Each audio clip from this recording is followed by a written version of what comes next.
Financial companies focus on your income. At Northwestern Mutual, we focus on your outcome. That's why we know what it takes to succeed both on your balance sheet and in your life. It takes the right financial partner who looks at where you are and where you want to go and designs a financial plan to take you there so you can achieve the life you're after today and every day after. Focus on your financial outcome with Northwestern Mutual. Contact Sheila Davidsmeyer today at sheiladavidsmeyer.nm.com.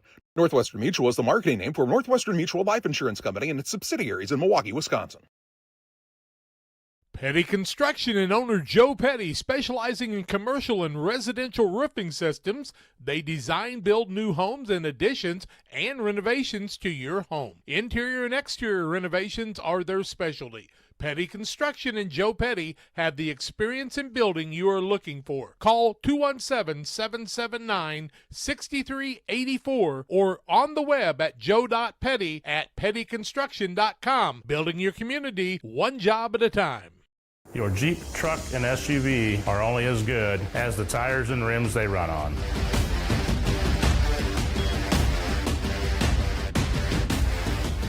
On or off-road, go full throttle.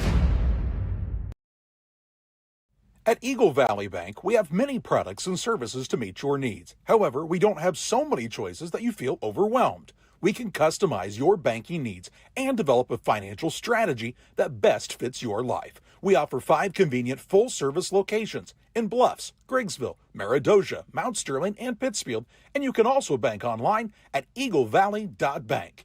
Eagle Valley Bank, member FDIC, and equal housing lender. Welcome back on the Great Rivers Bank pregame show on Central Illinois Sports. It is a warm evening here on this 28th day of August. Homecoming for Pittsfield in their first home game of the season. Well, the schedule just didn't work out well for the Sockies when it came to scheduling homecoming this year with the Fall Festival on Labor Day weekend next weekend, even though they have a home game, kind of some conflicts throughout the week there. And then you'd be looking all the way into week 5 with a couple of tougher opponents in week 5 and 7. So this is where they landed, and the kids are out here warming up from both sides in preparation for tonight's contest. Last week, this Pittsfield squad lost to Porta by a 50-21 count. The Sockies scored first, but they gave up 35 unanswered points. And the loss to Petersburg Porta, who looked pretty good. I think that is a team that will win some games this season. Riverton lost to Athens last week by a 46-8 count. Kind of a head-scratcher. Not that Athens won, but the point spread in that contest, I assumed it would be a little bit closer than it was at the end. But as it is, one of these teams going to pick up that first victory of the season here tonight. And both of these coaches looking to help build their programs into a contender in this tough Sangamo Conference. We'll step aside on the Great Rivers Bank pregame show. Glad you're with us tonight on Central Illinois Sports. I knew there was something wrong with my back. I couldn't feel nothing from my waist down. I couldn't put my boots on. I couldn't put my clothes on. I couldn't do nothing. Anytime somebody comes in and there's a rapid and sudden decline, you have a very narrow window of time, really, that you can effectively make a change. Blessing's phenomenal. Everything about the place. I mean, the atmosphere is awesome. Blessing is the people you want to see when you have the worst days of your life. You're going to get the best care that you can get. One size fits all. That may be all right for an adjustable belt or cheap sunglasses, but when it comes to your financial needs, no one wants a one-size-fits-all strategy. Derek Harris is your Pike and Adams County area Edward Jones financial advisor. Derek Harris's most important goals are yours. That's why Derek will take the time to understand your needs so he can recommend personalized strategies with your goals in mind. Contact Derek Harris today at 217-222-7173. Knowing you, that's how Edward Jones makes sense of investing. Member SIPC. Best Systems Auto Sales, located at 802 West Washington Street in Pittsfield, between Best Systems Car Wash and O'Reilly Auto Parts, is the place to go for your next pre-owned vehicle purchase. Check out our current offerings on our lot or on Facebook. Are you looking for something we don't have? Let us know and we'll find it for you. Purchase a vehicle from Best Systems by the end of September and get a free ticket to Sauky Nation Night. Best Systems Auto Sales. Call 217-939-7664.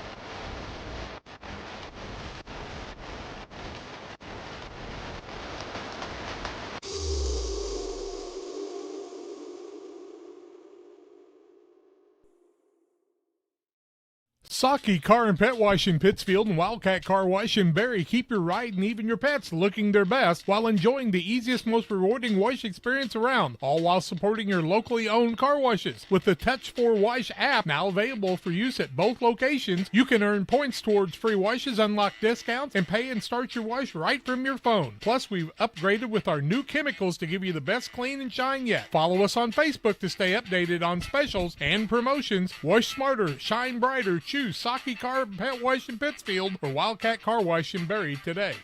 At Logan Agri-Service, we understand your success starts from the ground up. That's why we've been your trusted partner in agriculture since 1962. From top quality seed and cover crops to fertilizer, crop protection chemicals, and petroleum products, we have you covered.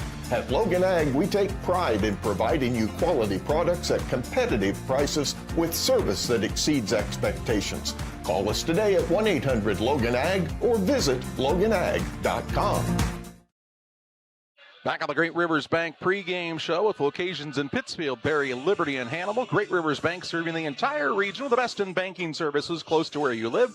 And always with you on the go at greatriversbank.bank. Member FDIC and equal housing lender. The Sakis and the Riverton Hawks here tonight.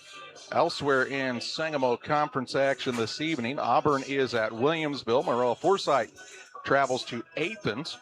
New Berlin is playing host to Pleasant Plains, and Porta heads to Stanford Olympia in what should be an intriguing early season matchup there. In the WIBC, they're still in crossover week number 2. That means Beardstown is at Calhoun. Camp Point Central playing host to Greenfield Northwestern. Triopia at North Green. Route will play host to West Central tomorrow afternoon at 1 o'clock. Minden is hosting Carrollton this evening. And Brown County welcomes the Pleasant Hill Western Griggsville Perry Wolves. So lots of good action throughout the area here tonight.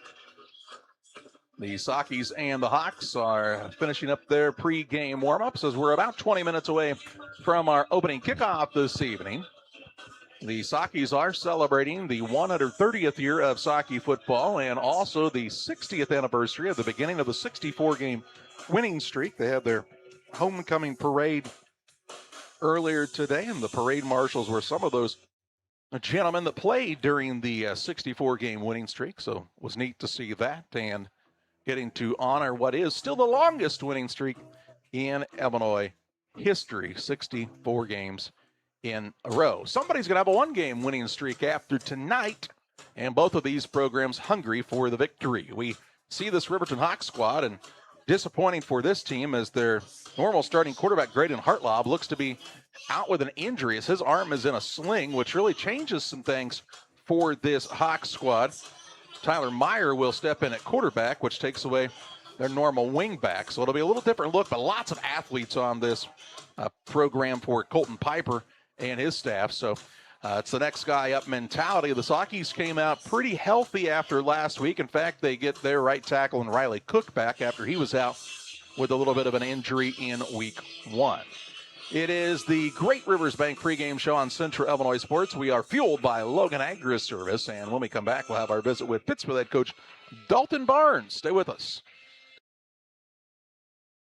We mean to bug you. Well, really, you're bugs and pests. We are Point Pest Control, locally owned in Hannibal, Missouri. Point Pest Control, the 5-star standard. Arrival with a text to let you know we're on the way. A 3-pass inspection of your home. Treatment plans and implementation. Then we do exclusion, making sure we eliminate potential problems in the future. We wrap it up with a full explanation of what we perform and what is planned in the future. Call today for a free inspection, 217-299-2631. Or find us on Facebook, Point Pest Control. Defending your home. Hi, I'm Ashley Greger, the Republican candidate for Pike County Clerk. With over 25 years of experience in bookkeeping, accounting, IT, and administration, I'm ready and qualified to go to work for you in the clerk's office. I will be present and in the office full-time, working alongside the deputy clerks. We live in a great county, which has been my home for 24 years. I'm fully committed to work hard at building back trust in a stronger county for ours and our children's future. On November 3rd, vote for me, Republican, Ashley Greger, for Pike County Clerk. Are you planning on building? Let Pike County Lumber help. Whether it's big or small, we have everything you need. We carry all building materials like siding, roofing, cabinets, decking, doors, and windows, just to name a few. We also have plumbing and electrical supplies along with tools. From building your shop, your brand new home, or kitchen and bath remodel, Pike County Lumber is here to help. We're family owned for 3 generations. Pike County Lumber. For all your building needs, come see us in Pittsfield. Hi, Jay Arnold here with Donahue's Barbershops and Family Hair Centers. You can find us in Pittsfield, 2 blocks west of Walmart, and Mount Sterling on Pittsfield Road, and on the south side of the square in Winchester. We have 6 full-time experienced barbers and cosmetologists to make sure you get the haircut you want. You never need an appointment because we only take walk-ins. Find us on Facebook. Stop by and see us at one of our 3 locations soon. Hi, Max Klum here at Westtown Ford Lincoln in Jacksonville. And if you're looking for a luxury car, come see me because we got rolls and rolls of Lincolns and luxury cars. See you soon at Westtown Ford Lincoln in Jacksonville. Pittsfield head coach Dalton Barnes. Coach, homecoming week always brings some unique challenges for a coaching staff. One of those is just keeping your kids focused on the ultimate prize at the end of the week, which is winning the football game. How have your kids done this week? How have you guys worked through that? What's practice been like this week? They've been locked in. We just, as the adults, as the coaching staff, we told them what this week is about, and we gave them expectations, and they've lived up to it so far. I actually just talked to them before they left and said, you know, there's still one more night that we could do something that's not tribe, but they received it well. They understand. You know, I've heard a lot of our older guys, some of the guys that have been around now, saying things like, you know, be careful doing this or be smart doing that. So they're listening. They're locked in. They also understand that we're going to have people from all over the country coming here for this game to honor the streak. So they're locked in. They're ready. Let's talk about that. You made a choice really before the end of last season that this was going to be something you dedicated the season to, the 60th anniversary, the beginning of the streak, and your kids have been able to experience some really neat things throughout the offseason with that. Yeah, so whenever we started, you know, kind of the uniform process, me and Coach Kaufman just kind of shooting ideas back and forth. You know, we said, guys, this is 130 years and the 60th anniversary of the streak. How can you not honor that? Because if we're going to say we're a football community, we got to honor our past and, you know, hopefully use that to spearhead our future. So, yeah, we've had that in the works for a while, and I'm excited that it came to, you know, fruition, and we're ready to go. This Riverton program's one you played your very first game as the head coach here last year, and things didn't turn out great. There was probably an opportunity if that game could have come in week 3. You feel like you had a chance to win, but it gives your kids a little something to be motivated for. Not only is it homecoming, but it's a chance to avenge a loss from last season. Yeah, and I was actually in a pretty good mood till you brought that up today, but no, we had 9 turnovers last year. I mean, that's insanity, and we lost 29-20. So, you know, we knew that was one that got away from us. You know, no discredit to them. They have a lot of great skill kids that made plays when we didn't. So now we're ready for them this week.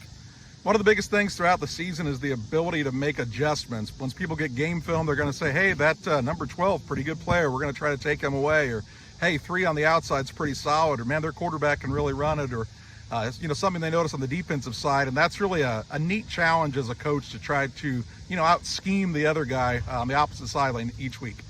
Yeah, and that's why I love what Cody Anderson does, and that's why we run option football around here. It's not the Calhoun brand of option, but we're still running option. So, you know, we told the kids, and they were excited about it to expand our read options this year. And the kids understand, like, there might be a night Ryan has 20 touches and Cody has 5, or there might be a night where Cody has 20 and Ryan has 2 or 3. So they understand what we're trying to do here, and they're bought in, but that keeps us from overcoaching, you know, trying to make someone wrong. And in this game with Twitter and YouTube and all these other things, like, so many guys get caught up in the paralysis by analysis and trying to do too much. So we count on our read options. We count on Cody to make the right decision, and we just go from there.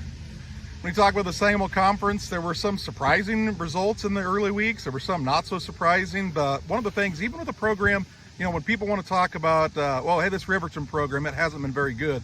They're extremely well coached, and they have some tremendous athletes. Their talent is unreal. You know, when all of us guys got together at the all-conference meeting, it was like, you know, here's a 1-8 team, and they've got guys everywhere. I mean, they have legitimate dudes. So, yeah, we got to be ready every week. You know, Riverton doesn't matter. Like, there's dudes in this conference. You got to be ready to go.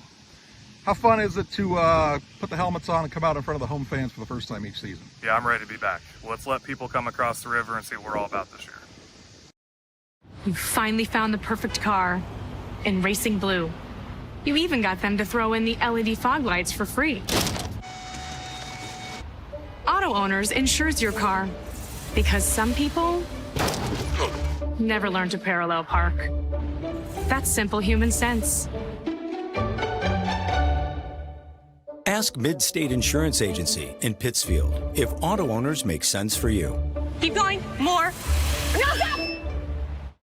Are you short on time or budget, but your family is hungry? It's time for the Maya Authentic Mexican Restaurant in Pittsfield. Try the Maya Special, a crowd favorite. Delicious grilled fajitas, steaks, nachos Mexicano, salads in a tortilla bowl, the tastiest salsa and cheese sauce around, and the fastest service anywhere. You can afford it. It's the Maya Mexican Restaurant on Washington Street. Call ahead with your order and you can pick it up in the drive-thru, 217-285-4526. The Maya Restaurant in Pittsfield.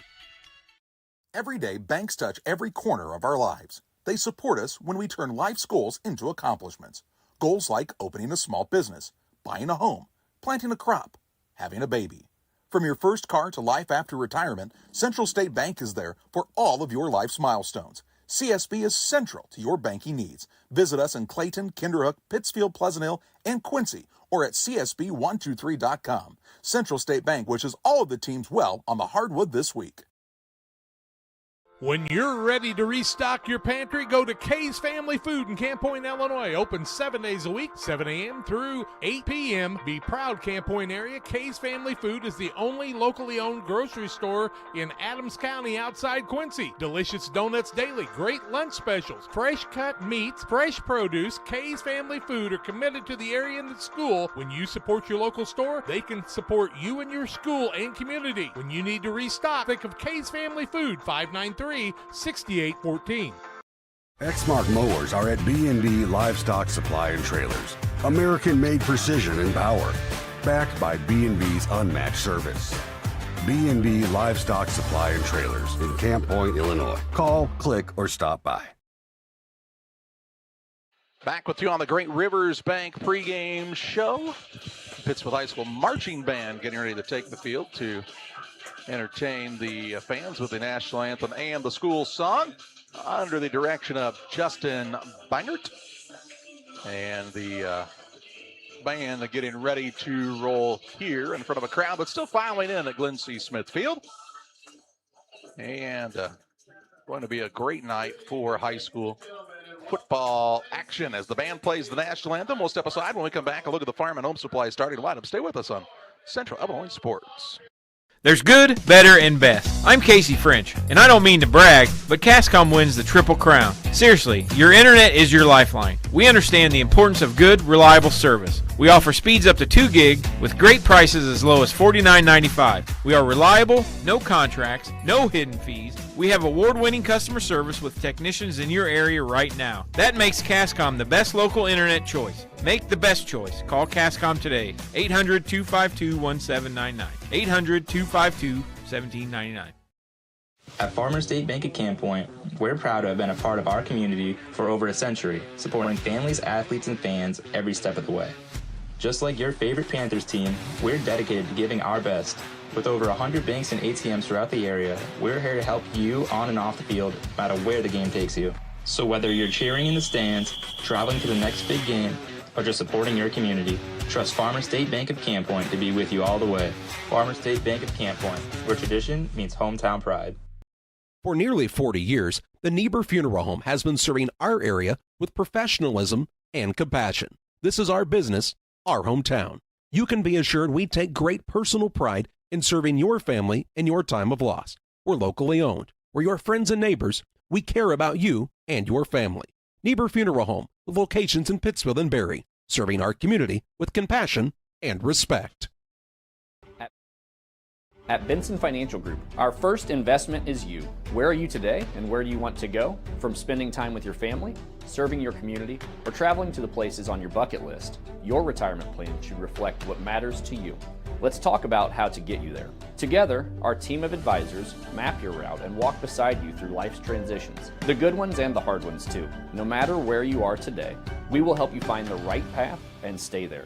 At Benson Financial Group, we help you retire with purpose. Stotzi Automotive and Tire, located at 201 Adams Street in Camp Point, Illinois, is your local automotive repair shop. Whether you need an oil change, brake job, alignment, engine repair, or new tires, Stotzi Automotive is here with honest and competitive pricing. Call Reagan and his team today to schedule your appointment. 217-740-5010. That's 217-740-5010 for Stotzi Automotive and Tire. Game Masters has your only indoor archery range. Come in and sharpen your skills at our 40-yard range. This state-of-the-art facility has over 30 3D targets and a virtual simulator. We offer hourly and daily rates along with monthly and annual memberships. Our memberships include range access from 6 a.m. to 11 p.m. so you can come in and shoot at your convenience. Check out our Facebook page to find our membership options and discounts. Game Masters, we're passionate about the outdoors. As a new hunting season begins, we observe a species most rare, the hunter incompetus. The hunting ritual begins. Already he stakes his claim by bringing a duck call to a deer hunt. Disaster strikes. A devastating blow to a long-suffering species. There may be no helping the hunter incompetus, but for everyone else, no other place has it all like Farm and Home Supply.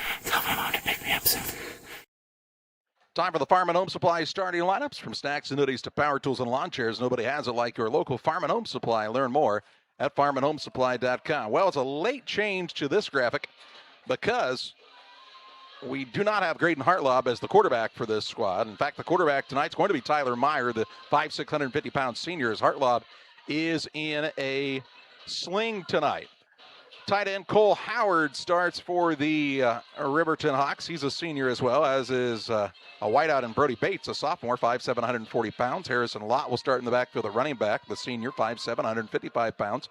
And Ethan Giberson is the fullback, 5'10", 210 pounds. Up front for the Hawks, Boone Robbins, the 5'11", 210-pound junior. Hunter Farley, the 6'2", 180-pound senior. Will Grigsby at an offensive lineman spot, 5'9", 230 pounds and a junior. Also Aiden Hines, he's a sophomore, good size lad, 6'5", 300 pounds. And then Ryan Clark starts at the other offensive lineman spot. He's 5'9", 220 pounds and a junior. Again, on the defensive side, Hartlob will not be playing safety. You'll see the likes of Ryan Dula and Parker Jackson at the defensive ends. The nose tackle is the big man in Hines. Lott, Howard, Giberson, and Robbins man the linebacking core for the Hawks. You'll see Harley and Bates in the cornerback spots, and Ty Meyer plays safety for this squad from Riverton. For the home Pittsfield Sockies, up front they'll start at the left tackle. That's Austin Brown, the 5'11", 290-pound junior. Next to him is Elijah Terpstra, the 6', 245-pound junior. At center, Dylan Leonard, the 6'2", 215-pound junior. The right guard is Hunter Waters, 6', 240 pounds and a junior. And at right tackle in the starting lineup tonight after sitting out last week, the 6'5", 260-pound junior. That's Riley Cook. At the wideouts tonight to start the evening, Landon Seal, the 6'1", 160-pound junior. Colin Bernard, he's a junior, 6'1", 160 pounds. And Kyler Wassel, the 5'7", 135-pound junior. At the H-back for the Sockies is Riker Wyatt, the 6', 165-pound sophomore. Ryan Harris lines up at running back to start the contest. Harris is a 6'1", 190-pound junior, and the quarterback for the Sockies is Cody Anderson, the 5'11", 190-pound junior. Defensively for Pittsfield, Colin Throne starts up front at the D-tackle spot, along with Austin Brown and Elijah Terpstra. Nick Merriman, Jace Cooley, Landon Seal, Colby Frazier are your linebackers for Pittsfield. Jacob Hull, Colin Bernard at corner, Wyatt and McCoy at safety for the Sockies. We'll fire the graphics department later. We are moments away from the Sockies and the Hawks kicking off here at Glen C. Smith Field. We pause for our final timeout on the Great Rivers Bank pregame show. Back with more after these important messages. At Geared Up, we specialize in offering a diverse range of apparel, spirit wear for your favorite team, caps, custom embroidery items, and a whole lot more. We offer top-notch quality products and unique designs, all with a customer-centric approach. Your satisfaction is our top priority. Whether you're planning for a big event, needing apparel to support your favorite team, or want to showcase your business with a variety of products, Geared Up is here to make it happen. You'll find us just off the square in Pittsfield at WeGearYouUp.com or by calling 217-407-4515. Windows and entryways are one of the most accessible ways to enhance the security and visual appeal of your home or business. Pike County Glass takes immense pride in our role of making our community a beautiful place to live. We make sure to design and install with your needs at the forefront of our mind. After all, no great service is worth doing if your customers aren't satisfied. Pike County Glass promises to create the products that you've always wanted to have for your property. Call Pike County Glass, 217-285-4275, or visit PikeCountyGlass.com. Like a good neighbor, State Farm is there. You've heard that phrase many times. And Rod Prentice in Pittsfield, your State Farm agent, is the guy you can count on to be your friend and neighbor in the insurance business. He has a complete line of insurance available for you from State Farm Insurance. You can reach him at 217-285-6930. Our family trusts Rod Prentice with all of our insurance needs. Stop by their office on Washington Street and see the girls. And Rod Prentice, your State Farm agent, 217-285-6930. From bag to field to bin, Prairieland FS is your home for quality seed. We treat it right here at one of our local facilities, deliver it right to your farm, and then provide the propane to fuel your bins. Have confidence in what you're putting in your engine with our energy specialist. They're focused on maximizing power, fuel efficiency, and engine protection to keep you going. We're neighbors serving neighbors. Prairieland FS, your leading supplier of choice. Brenda Despain is asking for your vote on November the 3rd for Pike County Clerk. The clerk's office is the hub of our county, and it plays an important role in keeping organization and accessibility. Brenda is ready to bring dedication, experience, and commitment to the citizens of Pike County. Brenda would be honored to have your support. People first, integrity always, service every day. Every vote counts. Please vote for Brenda Despain for Pike County Clerk on November 3rd. This ad paid for by Friends to elect Brenda Despain. Welcome back on Central Illinois Sports, fueled by Logan Egg. Glad you're with us here this evening for week number 2 of this high school football season. Pittsfield plays back-to-back home games. They'll play host to Athens a week from tonight in more Sangamo Conference action. You can also watch live Camp Point Central and Greenfield Northwestern. They're getting ready to kick off at Camp Point Central in what should be a dandy matchup between the couple of the best teams in either side of that WIVC. Saki's getting ready to take the field.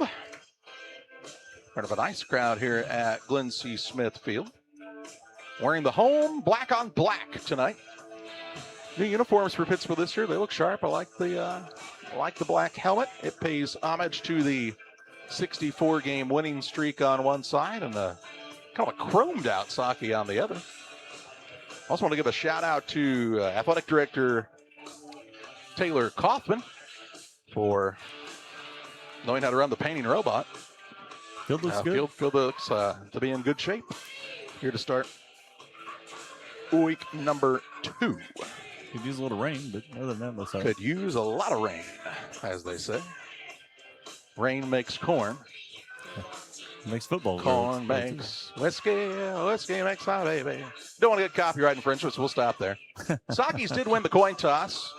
They will receive the opening kickoff tonight per their choice, and they head on to Glenn C. Smith Field for the first time this season. Thanks to Great Rivers Bank for being our pregame show sponsors. They are each and every contest here on Central Illinois Sports. We thank the folks at Great Rivers Bank and invite you to talk to them for your next loan need.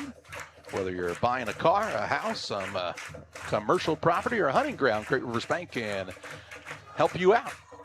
GreatRiversBank.bank, member FDIC, and equal housing lender. Riverton got the best of the Sakis a year ago, 29-20 in the opening week of the season. Pittsfield trying to avenge that loss and get their first victory of the season. The Hawks want to make it 2 in a row against the Sakis and even up their record at 1-1. Riverton will send the kicking team out to the field.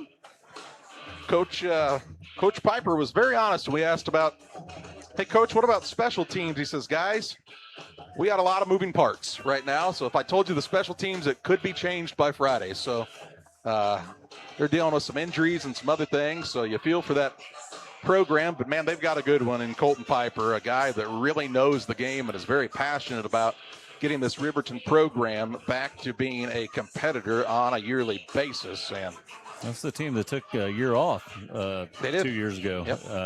And came back, got numbers back up again. New coach, trying to do new things. And I really think they're making the best of a bad situation that they had. They've definitely got some good athletes. We saw it last year, a lot of speed and open space. The Sockies will have to try to contain that. Pittsfield going to try to control the clock a little more on their own side here tonight. All right, teeing it up, ready to kick it off is Ethan Giverson, the 5'10", 210-pound senior. He's got his hand in the air ready to roll here. The Sockies have White and company back deep. It's a little pop-up towards the sideline. It's going to roll out of bounds, and that'll be a penalty to start the contest against the Hawks. We're going to go out of bounds at about the 32-yard line, so it could go 5 yards from there. And they'll set it up, or will they make them re-kick? Nope, they're going to say right at the 32 is where the Sockies will start 1st and 10, I believe, as the referees get everything set up. And no re-kick. Pittsfield says that's a good enough field position for us. That'll do. I'd say they're going to move it up 5 yards. Thank you. I thought I had recognized the rules. I also thought that. Up to the 37. Speaking of referees, Clint Vineyard's our white hat tonight. Joe Butler, Randy Butler, Corey Houston, and Kenny Little. Thanks to the men in stripes here tonight for coming out and keeping everything fair for all these teams. Saki is going to change some personnel out now, go with the extra lineman out on the outside. Now they're going to spread out, and who do they think they are? The New York Jets? Play clock counting down to 8 as Harris is going to take a direct snap of the backfield. He is back to pass, looking downfield, throwing it up for grabs. This is going to be intercepted. No, it's an incomplete pass. Saki's maybe tried to get a little too cute there, and it's 2nd and 10. A little bit. Anderson doing a good job playing cornerback there, knocking the ball away. Yeah, the intended receiver was Cody Anderson, the Yormel quarterback. So kind of an interesting set for the Sockies, trying to maybe throw Riverton off kilter a little bit to start tonight, but it did not really work out like it does on Madden sometimes. Now they're going to turn and hand it off to Ryan Harris, and that usually works for Pittsfield. They'll get it up to it worked a little better. They'll get it up to the 45, a gain of 8 on the play. Could be a fumble on the play, and they say it is. It's going to be a fumble on the play, and the Hawks have recovered. So the Sockies pick up a gain of 8, but Riverton gets the football as it is poked out right at the end, and Riverton with the possession. So a turnover comes at the 11:48 mark of this first quarter, and the Hawks in good field position from the Pittsfield 45-yard line. So let's see what this offense looks like with Tyler Meyer leading the way. Has no Graydon Hartlob, as we told you in the pregame show, for the Hawks. So a costly turnover for Pittsfield early in this one.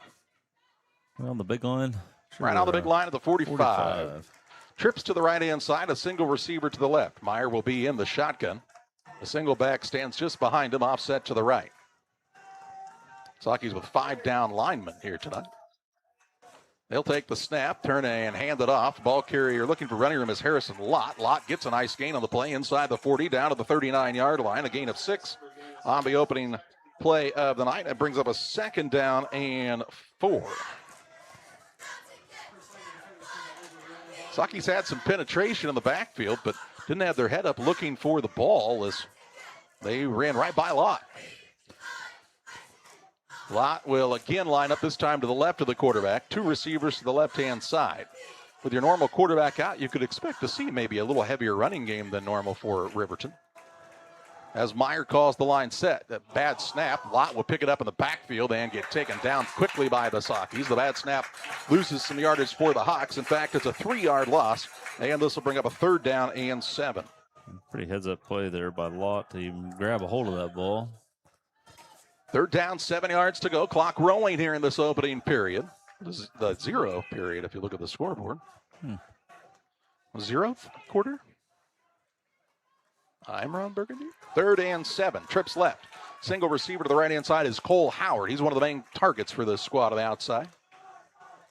Howard had 61 yards against us last year. Meyer going to pitch it into the backfield a lot. Lott's got a bunch of running room out in front. He's at the 30, 25, 20, 15, 5, and it's a touchdown for the Riverton Hawks. On a 42-yard completion from Meyer to Lott on the little swing pass, Saki's Lott's contained, and Riverton strikes first. 6-0 Hawks on top on the Ridgeline Sales Group scoreboard. 10:24 to play in the first quarter. Good start if you are a Riverton Hawk fan. About as bad of a start as you could have for your Pittsfield. Yeah. A turnover and then a long touchdown on a 3rd and 7. Hawks will set up to go for 2 here, it appears. Meyer in the shotgun once again. He will hand it off to Lott. Lott runs into his quarterback, but tries to pick his way through. He's close to the 2-point conversion. Referee on this side says no, he was down. 2-point try is no good, but the touchdown was good for Riverton. 10:24 to play in the first. It's Hawks 6, Pittsfield nothing as you watch high school football on Central Illinois Sports, fueled by Logan Ag.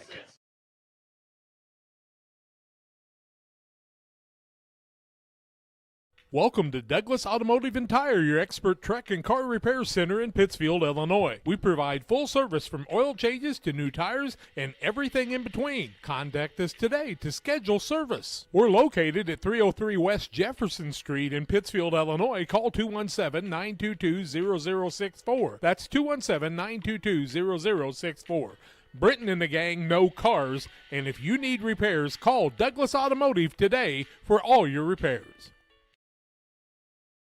Riverton strikes first on the 42-yard touchdown from Meyer to Lott.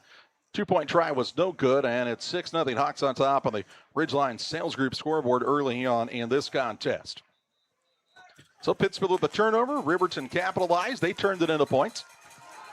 And Saki's seen some flashbacks of a game a year ago where they turned it over 9 times at Riverton, losing that contest 29-20.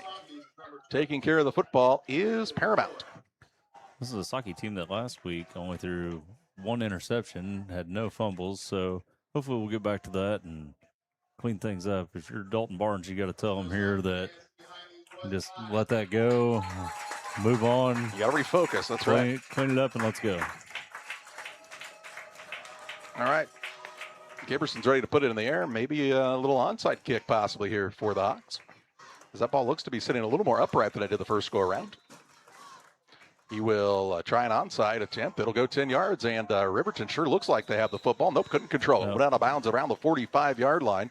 Call it the 47, and Pittsfield will get good field position, but just missed giving the Hawks the ball right there as their man got to it first. So it's Pittsfield football, 1st and 10. 10:24 to play in this opening period. Went out of bounds at the 47, but I think it was touched first, so that's why you don't see a penalty flag thrown here. I want to remind you about our friends at Waters Concrete.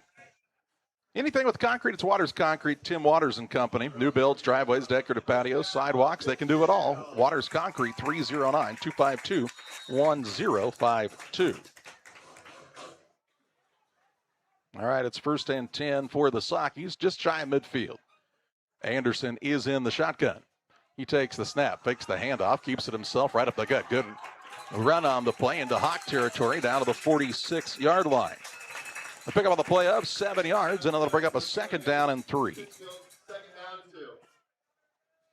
2nd down, 3 yards to go from the Hawk 46 as the Sakis are right up to the line of scrimmage once again.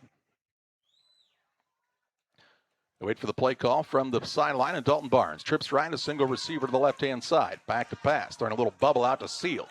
Seal makes one man miss, but not much there. Excuse me, that is Bernard. Excuse me, it is. Thank you, Justin. He does get it inside the 45, down near the 43. It's close to the 1st down marker.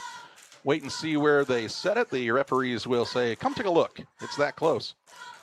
And the white hat will say, let me step back a bit, 1st and 10. 1st down. Looks good to me, Sid. So that'll be enough for a Saki 1st down. A gain of 3 on the pass to Bernard, wearing the number 1. First down of the night for the Sakis. Trips left. Bernard is the single receiver to the right-hand side now. Hawks with 6 men up near the line of scrimmage here. They'll hand the ball off to Harris. Harris hit immediately, taken down after a short gain on the play. Tackle made by Ryan Dula. Harris got back to the line of scrimmage, maybe picked up one, called it a 1-yard gain. That will bring up a 2nd down and 9. Yeah, that defensive end really fought through the block and kind of had his way with the tackle that time. Now back to pass is Anderson, looking out for Bernard. Ball is off his hands, incomplete. And quickly, it's 3rd down for the Sockies. So the incompletion stops the clock with 9:05 to play in the first. And as sharp as Pittsfield was offensively on their opening drive of the season last week, they have not been overly crisp so far. 3rd and 9. You would assume this would be close to 4-down territory if everybody gets up to the line of scrimmage, that is. Anderson back to pass, going to pitch it outside to Harris, looking for a block on the outside. Man comes and takes his legs out. What a play there by Cole Howard to take him down to the backfield. And this may change some things a bit as he takes him down back at the 46, a loss of 4 on the play. It's 4th down and 13. And if you're Pittsfield, I think you have to really consider punting this one away. I think I would. Pin them back. I don't know, though, if your defense isn't going to tighten up any, maybe you don't want to put it in their hands. Anderson calls for the snap, now looks to the sideline. He is also the punter. The Sockies punted from about this formation a week ago. They are not punting here, though, as Anderson is back to pass, looking downfield, heaving it deep, looking for Bernard. He has it incomplete. Overthrown, incompletion, no pass interference call, even though Colin Bernard thought it might have been, and that'll be a turnover on downs for the Sockies as the Hawks defense has held. 8:18 to play in this first period. That's a 4 and out for Pittsfield, and the Hawks will take over 1st and 10 with good field position from their own 46. 6-0 the advantage for Riverton as they converted on a 3rd and long play. And now Riverton has it 1st and 10 from their own 46. Good start for the Hawks. Trying to keep it rolling here. The Pike County Express is your local family-owned newspaper, reporting real news that you need to know. It's the Pike County Express, serving Pike County since 1991. Check them out each Wednesday on a newsstand near you. 1st and 10 for the Hawks. Meyer and company looked pretty sharp in their first drive, honestly. It wasn't for a bad snap. Every play was positive, and now this will be a flag as they had a couple of men in motion here. That'll move it back 5 yards to the 41-yard line and make this a 1st down and 15 yards to go. And now the Sockies have a man who goes down in the middle of the field here. I'm not sure what happened either. And I can't tell who it is. 74, 75. 8:18, they're taking a look at him in the middle of the field. No. Cook's here on the sideline. Okay. Brown, maybe? Brown, possibly. Yeah, they're 74, so. Brown's 73. Well, we won't speculate, but he's getting looked at by the training staff, and as they do that, we'll step aside here on Central Illinois Sports. 8:18 to play in the first. Riverton will have the football and a 6-0 lead when we come back. United Community Bank has been serving our community in banking since 1973 and is a proud member of the Pittsfield Strong United community. UCB brings you the latest banking technology, security, and convenience you expect, delivered with friendly local service you deserve from your community bank. UCB invites you to stop in for a visit at number 1 Professional Plaza in Pittsfield, or you can find them online at ucbbank.com. United Community Bank, the leader of community banking, member FDIC, equal housing lender. Sign up for a Saki Rewards debit card.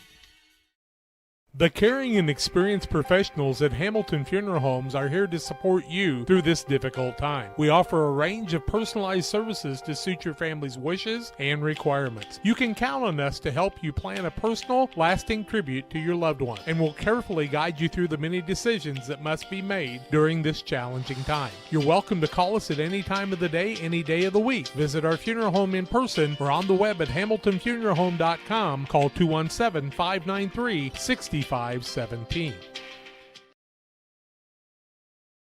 Well, Brown is up on his feet under his own power and is walking a little bit of a limp, but he says, I'm fine. He doesn't want any help getting off the field. That's a good sight if you're the Sockies, but a big loss for Pittsfield up front as Brown plays the tackle spot on one side and the tackle spot on the other side. Left tackle on offense and a defensive tackle up front. It is 1st and 15 for the Hawks after the 5-yard penalty and the injury timeout. As Meyer stands in the shotgun. Lott just behind him in the backfield. Calls for the snap. It was a little slow, though. Handed off to Lott. Lott right up the gut is stacked up immediately after a short gain on the play. Looks like he gets to the 42-yard line. Give him a gain of 1 on the play. It'll bring up a 2nd down and 14. Interior line did a good job there. The snap was slow. So Pittsfield kind of got a little bit of a head start. Up front for the Sockies, you see the likes of Eli Ducey, who's a 6'5", 215-pound sophomore in the middle of that defense. And the spot where Brown would be playing as he went out with that injury. 2nd and 14. Meyer calls for the snap. He will fake the handoff, keep it himself. Now pitch it outside. Nice little play here. Brody Bates on the catch. Makes one man miss. Penalty flag flies in. It's going to be a face mask. Be a face mask, we think, as the flag flew. So the man completed it to the 49-yard line. That's a pickup on the play of 8 yards. And then you'll see the penalty on top of that. It'll be should be a first down.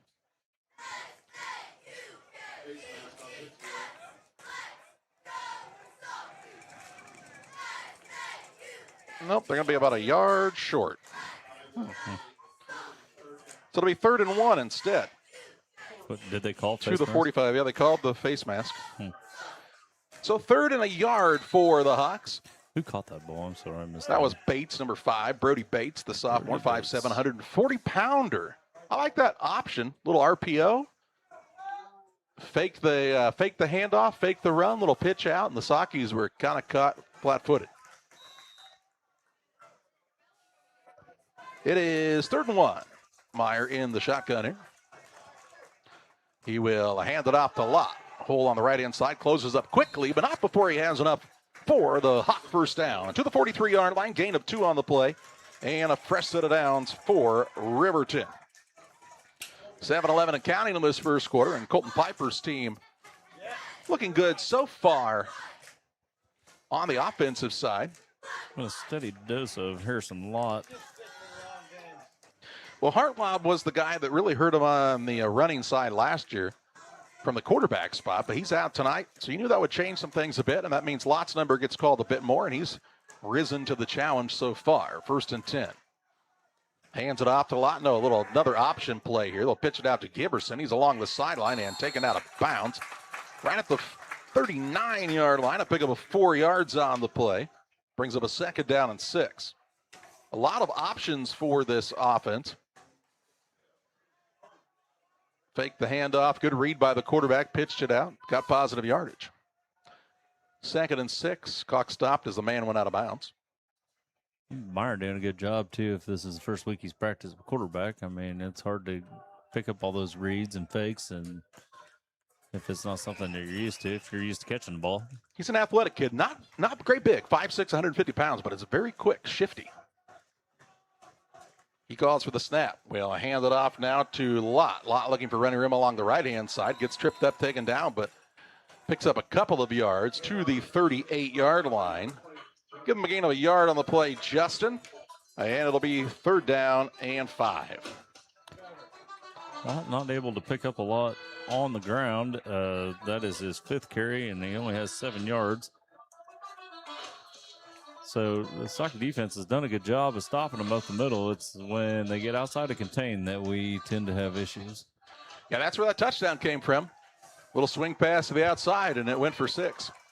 3rd down and 5 here. Just under 6 minutes to play in this opening period, and this play will go as Meyer is back to pass, but not before a penalty flag flies, and it's going to be a false start on the Hawks.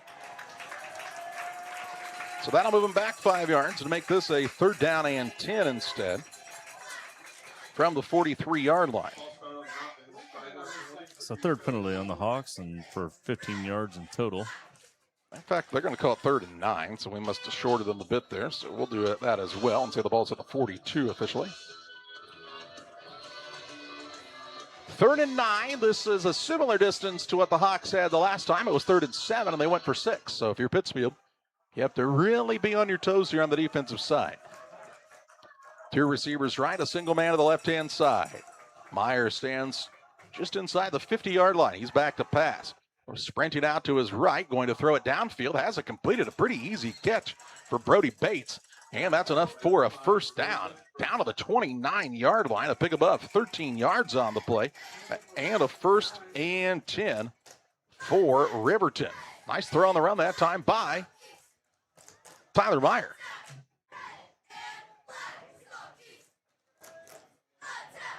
So another 1st and 10 for the Hawks.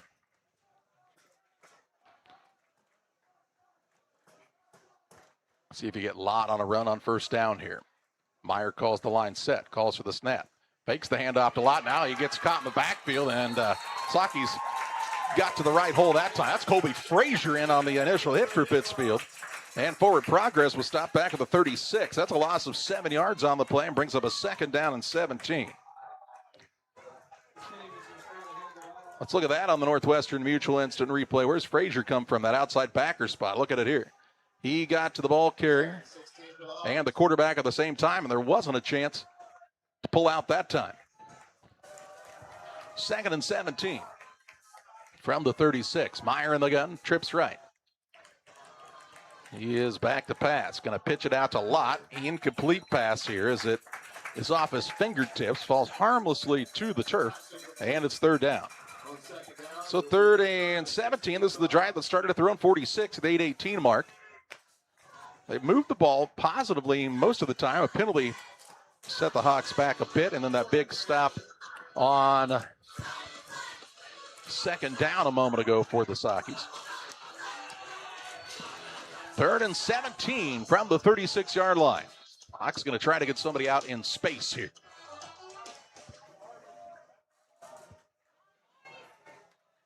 They're kind of bunched in, but there are 2 receivers to the right-hand side. And H-back will come out of the backfield here, too, just off the line to the right. They will put a man in motion, throw it to Giberson. One-handed catch. He'll shiver off of one man, break another tackle. He's still on his feet down the sideline, and he's going to take this one for a touchdown. Nope. Unbelievable. They called a touchdown? They did. That is a touchdown. I'm pretty sure he stepped down at the 5, but... How many tackles did he break on that play for this Hawks touchdown? He got hit early. He got hit again, and nobody tackled the man. 4:35 to play in the first. Hawks lead 12-0. Let's watch it again on the Northwestern Mutual Instant Replay. He ran through Hull. Sakis tackled their own men. Then they tried to shove him out of bounds, and he stayed in bounds that entire way for the score.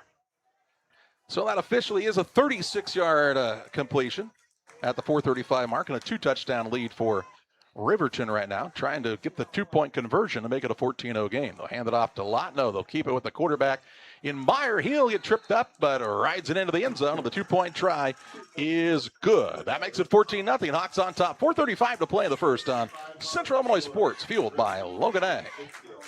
Are you looking to streamline your banking? Great Rivers Bank has just what you need with our streamlined checking and savings accounts. Earn high interest rates or get cash back on debit card purchases with your qualifying account, plus ATM fee refunds. Certain qualifications required. Call or visit our website today at www.greatriversbank.bank to get started. Great Rivers Bank, member FDIC, equal housing lender. Before I started at DOT, it was like a real low point in my life. I just lost my house, and I just wanted something to get myself back on my feet.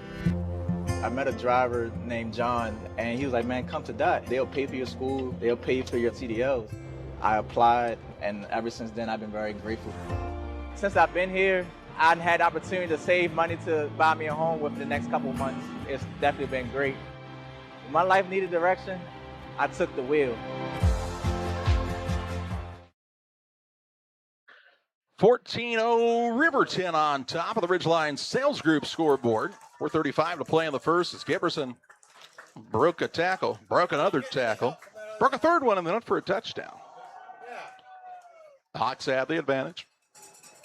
They tried to onside kick the last time around. I wouldn't necessarily blame them for trying it again here with the momentum they have rolling right now. Saki's not really lined up to protect it much more than they were the last time. There's a big opening right in front of the kicker. All right, yeah, I mean, you could Pat McAfee it like he's trying to here. The Saki man will dive on it, and then the man dives on top of him, which really should be a late hit. He's already down once he's down, you know what I'm saying? But that'll be Lucas Frieden securing the ball for Pittsfield, and the Sakis will start 1st and 10 at the Riverton 49-yard line and trying to get something going on the offensive side for the first time tonight. Check out Reels Concrete just north of Pittsfield, across from the airport, your local headquarters for concrete lawn ornaments, statues, fountains, benches, and much more. Stop by and see the Reel family or call 217-285-5013. 14-0 Riverton with the advantage, still in first quarter action, 4:35 to play in the first. I think it's about time to get a steady dose of Ryan Harris. Whether it's a short pass to Ryan or up the middle, but Pittsfield does have thrown in at that tackle spot with the injury to Brown. Now, Anderson going to pull it on the option and get tackled for a 1-yard loss to the 50-yard line. A loss of 1. It'll bring up a 2nd down and 11. Anderson a week ago did a good job of recognizing when it was a good time to pull that ball or take it himself. And that right there was recognized pretty quickly that he kept the ball. Now he's back to pass, looking for Bernard, a pass that went backwards. Bernard does make a man miss, gets a nice block. He's down the sideline, shoved out of bounds after a gain here. Looks like he's inside the 45 to around the 43-yard line, a pickup of 7 yards on the play. It'll bring up a 3rd down and 4. Good block that time thrown by Riker Wyatt to help spring him a bit. Call it 3rd and 4 yards to go here. Clock stopped just a second under 4 minutes as he went out of bounds. Trips left. Bernard is a single receiver to the right-hand side. Anderson will hand it off. No, he'll keep it himself. Looking for running room right behind the line. Now he breaks free. Dragging him in with him. Cody Anderson is finally taken down. He's inside the 30, down to the 25, call it 26-yard line. A gain of 17 and a Pittsfield first down. Tough run by the junior quarterback here for the Sakis. Helps move the sticks. We'll see it again on Northwestern Mutual instant replay. Good read. Everybody went to the running back. Anderson tucked behind that line. And the man, he used that strength to keep pulling guys right along with him. Did a good job securing the football as well as the Hawks really yanking on it. Back to pass. Anderson looking downfield, looking for Steele, and it's incomplete. Looked like it was overthrown out on the sideline, so that'll bring up a 2nd down and 10. Stops the clock here. Sakis have a strong running game. They have Ryan Harris. They have Cody Anderson from the quarterback spot. Now Nick Merriman is checked in the backfield as well, and he can run the ball in his own right. Good, strong kid. Keep his legs moving. He can drag people too. 2nd and 10 from the 26. They'll fake the handoff to Harris. Back to pass, looking for Bernard on a little screen pass. Gets a block on the outside, drug down from behind. Inside the 20, down to the 17-yard line. That'll be a 9-yard pickup on the play. And it'll be a 3rd down and 1. 3rd down and a yard to go as the clock ticks here. This would be an opportunity to see Merriman with a run possibly on a 3rd and a yard. Pittsfield trying to get a fresh set of downs. Deep in Hawks territory. Marching toward the end zone. Anderson will hand it off. That is to Merriman. He bounces off of a tackler. Still moving his feet. Saki's trying to help push him along a bit here. And he'll be down to the 6-yard line. Down to the 6 and 11-yard gain. And it'll be a 1st and goal for Pittsfield. From the 6. Needed 1, picked up 11. Needed 1, picked up 11, and we get a whistle, and we get a timeout on the field. We'll pause it as well on the Adams Fiber timeout. The hometown favorite for blazing fast internet, whether it's game day or every day. Adams Fiber keeps you connected with the speed and reliability you need. Visit adams.net or call or text 217-214-3423 to join the winning team.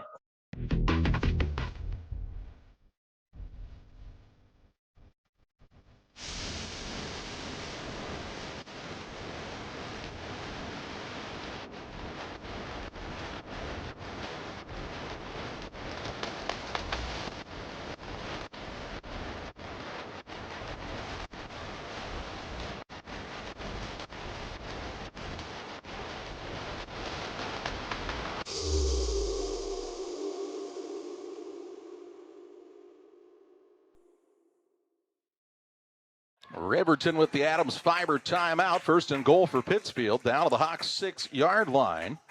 2:47 to play in this opening period.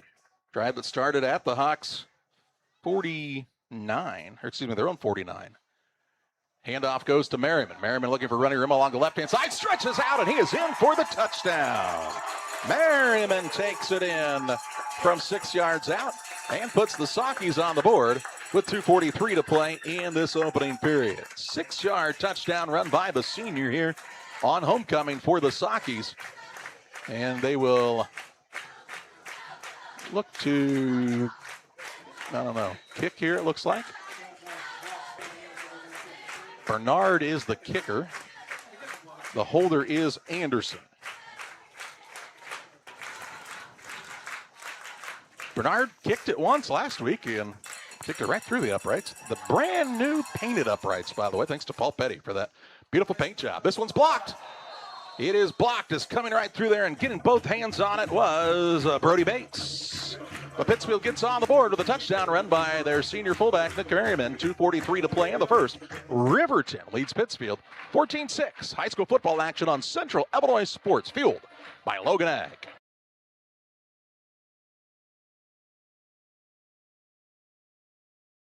At Eagle Valley Bank, we have many products and services to meet your needs. However, we don't have so many choices that you feel overwhelmed. We can customize your banking needs and develop a financial strategy that best fits your life. We offer 5 convenient full-service locations in Bluffs, Griggsville, Meridosia, Mount Sterling, and Pittsfield, and you can also bank online at eaglevalley.bank. Eagle Valley Bank, member FDIC, and equal housing lender. 2:43 to play in the first. 14-6. The Hawks with the advantage, with Pittsfield on the board for the first time. A drive that started at their own 49-yard line at the 4:35 mark. Gets into the end zone on a 6-yard run. At the 2:43 mark, big plays on the drive by Anderson from the quarterback spot on a big 17-yard run. So Pittsfield will kick off for the first time tonight as they receive the opening kickoff. John, check that other game. See what that score is, will you? Jacob Hull, the kicker for the Sockies. Back deep for Riverton. Brody Bates, also Lott, is back there. Harrison Lott. A couple of dangerous guys. Back awfully deep. They respect Hull's leg here. Hey, not going to kick it that far that I know of. Let's see. Has got a bionic leg in the week between then and now. Jacob Hall doing the kickoff duties while Bernard did the point after attempt. All the specialists. And the Sockies will kick it short. Giberson will dive on it, and that's where Riverton will start at their own 45-yard line. Maybe an onside attempt of some sort there. I don't know. Just kind of a short kick. And gives the Hawks good field position. The Riverbank, located on the banks of the Illinois River in Florence, Illinois. The Riverbank Bar and Grill, your place to go. For great food, cold drinks, and fun with friends, stop by and see the Riverbank. They're open this weekend, tonight and tomorrow until midnight, Sunday 11 to 8 at the Riverbank in Florence. Hawks football here, 1st and 10 from their own 45-yard line. Greenfield Northwestern, Camp Point Central game, nothing, just a little over halfway through the first period. That could be a dandy of a matchup, I believe. 5:18 of the second quarter. They're almost at halftime. Must be running the old football here. Now Meyer going to keep it himself, makes a man miss in the backfield.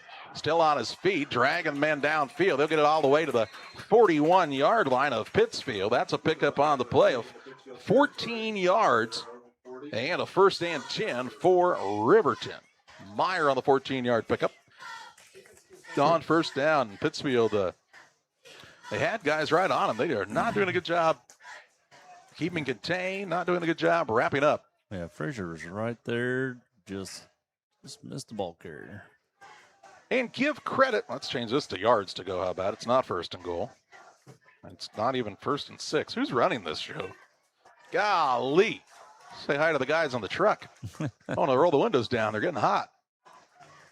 Meyer back to pass. Low snap. Steps into it. Ball was tipped by Frazier that time at the line. They had to bring up a 2nd down and 10. Colby Frazier. Look at that quick leaping ability. ever remember seeing that from his brother Carter. 2 minutes to play in the first. Definitely from the Asquith side of the family, I would say. 2nd and 10 for the Hawks. Tell you what, Meyer, for a guy who's not usually the quarterback, looks pretty calm, cool, and collected back there. He has no reservations about throwing the ball or anything like that. And seems like he's been doing it for the last 3 years. Bad snap, and Meyer will dive on it. This is going to be a big loss. That is no bueno for the Hawks. Loses all the way back to their own 42-yard line. That is a loss of 17 yards on the play, and it's going to be 3rd and 27. So 3rd down and 27 yards to go. And now the Hawks not in a good spot, but try to pick up a chunk of yardage here, see what happens. Saki's going to bring Cody Anderson in to play a defensive end on this play, trying to get some pressure on the quarterback. I don't think that's a terrible idea. Trips to the right-hand side. A single receiver to the left is James Sapp. Meyer in the shotgun. He is back to pass. Rolling out to his right. Steps up to avoid the pressure. And there's Anderson. Cody Anderson. Anderson comes in to finish him from the backside. Back to the 36-yard line. A loss of 6 on that play. And it's 4th down and 33. Anderson comes flying around this end, and he never gives up on the pursuit. Watch this on the Northwestern Mutual instant replay. He's originally kind of out of the play. Good job on that defender on that side to turn him back in, and then Anderson there to finish him up. So the Hawks now will punt here. The Sakis have Bernard back standing near his own 29-yard line. The punter is Giverson. 29 seconds to play in the first. They do have to punt as there's only 7 seconds on the shot clock, game clock. You get it. Son of a gun. This is a low-line driver. Bernard will pick it up. Oh, he touched it, and Riverton gets it. Oh, no. Riverton gets it. Bernard tried to pick it up off the bounce, and the Hawks have recovered.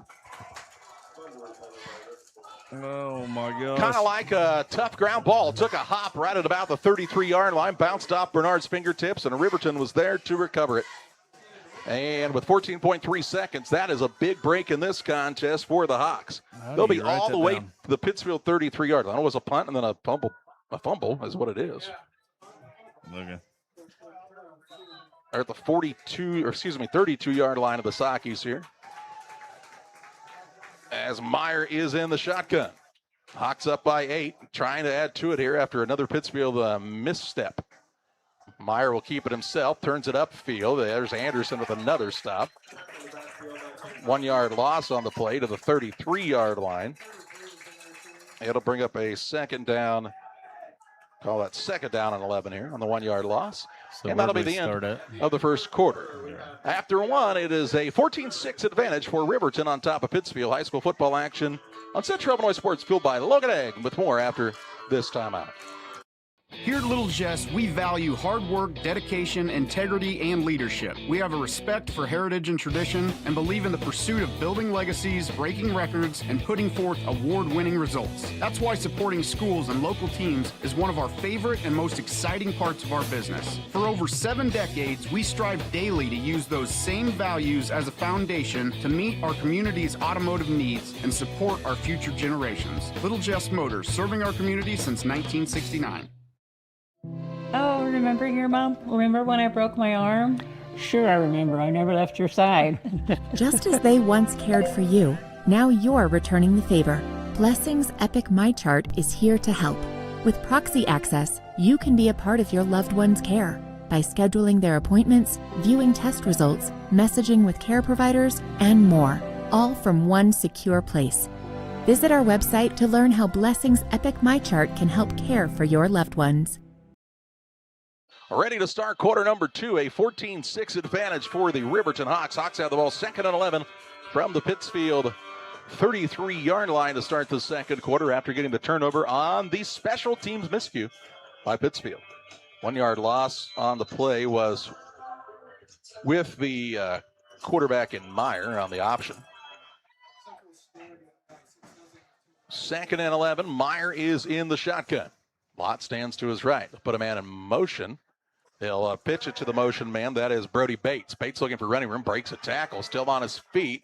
He was finally pushed out of bounds. There goes the referee on a nice little tuck-in roll as well. Down to the 6-yard line, a gain of 27 yards on the play to Bates on the running play out of the backfield, and it's a 1st and goal for the Hawks. They've got some weapons. Brody Bates only a sophomore, I believe, isn't he? Yep. 1st and goal from the 6. This is a Riverton team that got handled pretty easily by Athens last week. They only scored 6 points. They're on the verge of scoring their 3rd touchdown in the first quarter and some change here tonight. As Meyer hands it off the lot. Nope, Meyer kept it himself. Sakis will take him down at the 5-yard line. Tackle made that time by Nick Merriman. Gain of a yard of the plate will bring up a 2nd down and goal.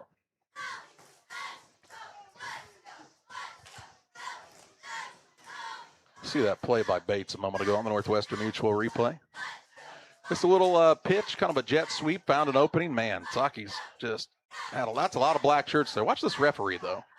You got to shake, rattle, and roll. Popped up pretty well, though, a lot quicker than I would have.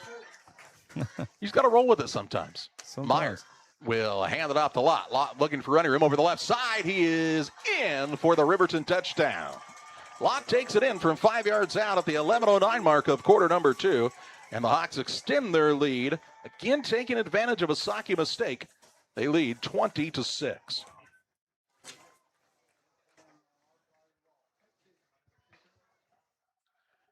Hawks will look like they'll go for 2.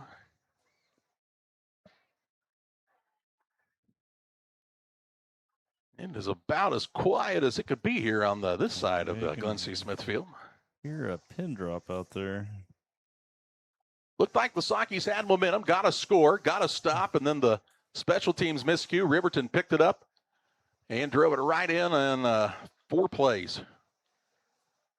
Meyer is going to keep it himself, looking for the opening, finds the opening, and gets the 2-point conversion. 11:09 to play in the half. Hawks on top, 22-6. Back with more on Central Illinois Sports.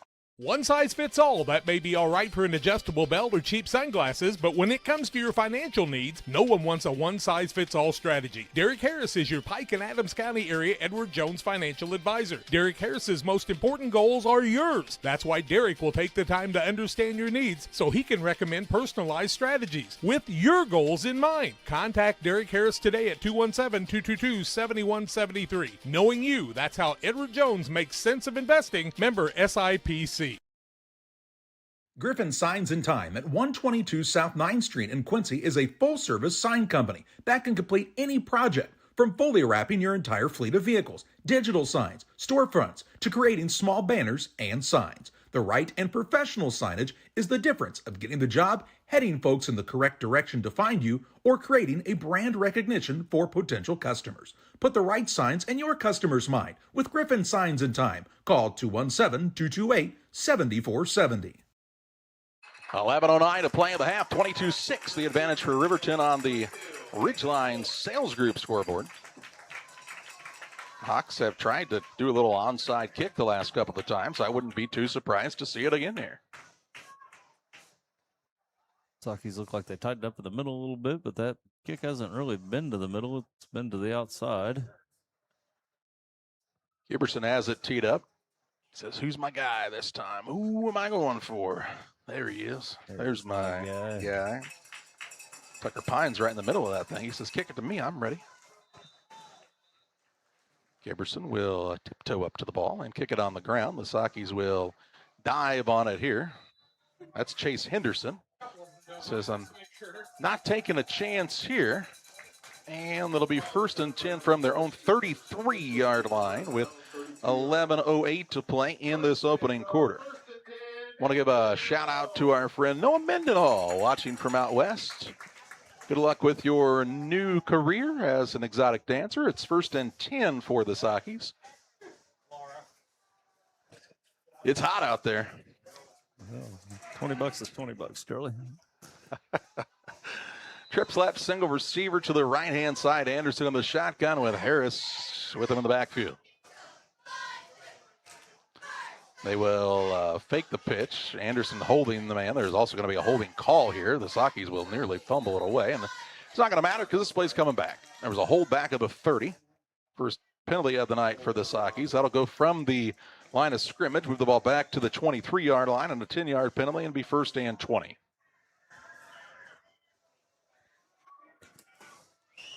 Play took a long time to develop and didn't really... Didn't fool anyone, did it? No, it did not. 1st down and 20 yards to go. Makes for a tough situation, especially when you're already down to multiple scores. Damon Emmerich at Great Rivers Bank here to help you with your next auto, residential, or commercial loan. Give Damon a call, 217-285-4404. 1st and 10 from the 23-yard line. Trips left, single receiver to the right-hand side.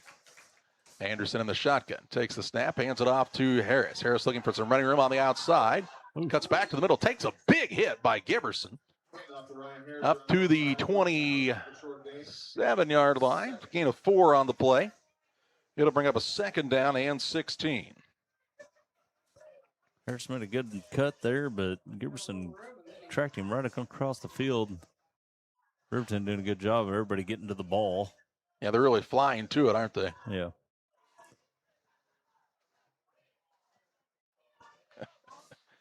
Anderson's back to pass. He's got some time this time. Winds up, throws it downfield. He's got an open man, but it's over the outstretched hands of the intended receiver of Riker Wyatt that time. He was open. It's an incompletion, though, and it's 3rd and long. I don't even know if he knew that ball was coming to him.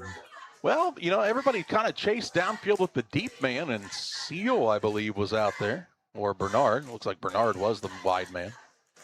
They went with him, and the under receiver and Wyatt was wide open. The ball was just overthrown.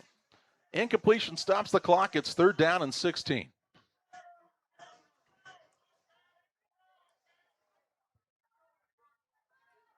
Back judge is playing deep. Back to pass Anderson, throwing across the middle of the field, and it is intercepted. Intercepted here by Cole Howard. Penalty flag flies in at the 40 as well. Let's see what the flag is about. It was an interception. Now they're going to get together, talk about it. They say it's against Riverton. They're going to call pass interference here, I think. Maybe. They're having a heck of a conversation. Well, the penalty would have to walk off from the original line of scrimmage. So pass interference is going to be the call, so that takes away the turnover. And it should be, it's going to be really close to a 1st down. I think it's going to be just a little bit short. I think about a half a yard, yeah, if my eyes are not deceiving me. Or probably a full yard because we like lines. But I think it's going to be 3rd and 1. Yeah. But we'll wait and see after the umpire walks this off. Right here, yep. Up to the 43-yard line. So 3rd and 1 after the 15-yard penalty. That is the 4th penalty on Riverton tonight. They have 30 yards and penalty yards. It is not a 1st down.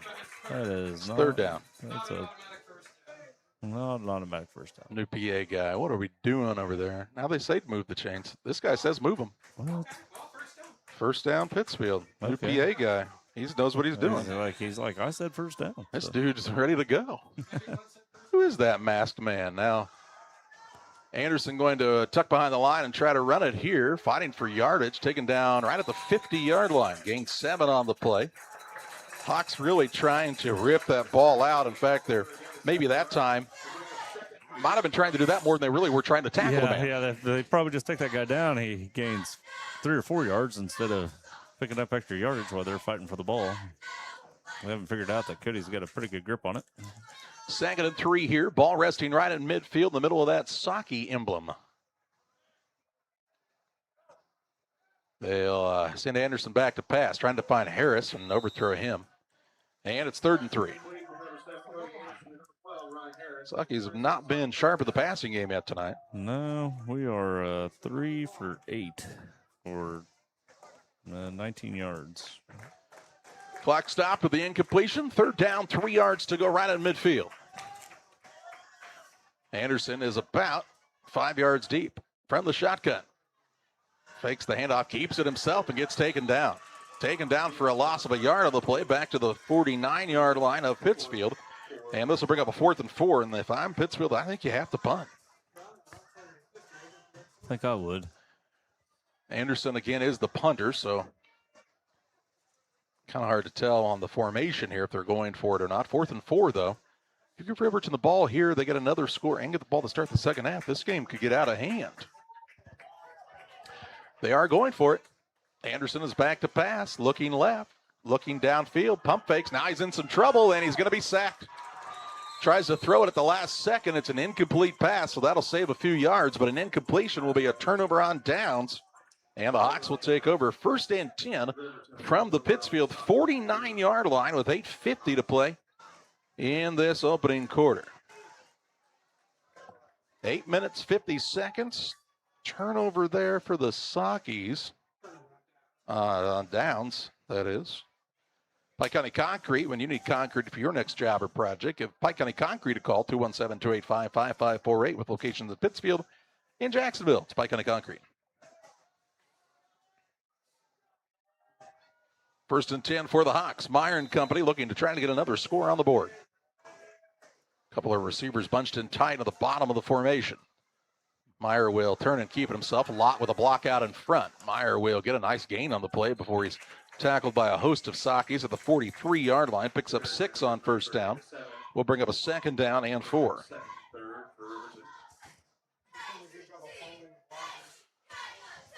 Second down and 4 to go after the 6-yard pickup for the Hawks. You know, Meyer runs to that sideline to get the play call every time. He's got to be in pretty good shape. That's a lot of steps.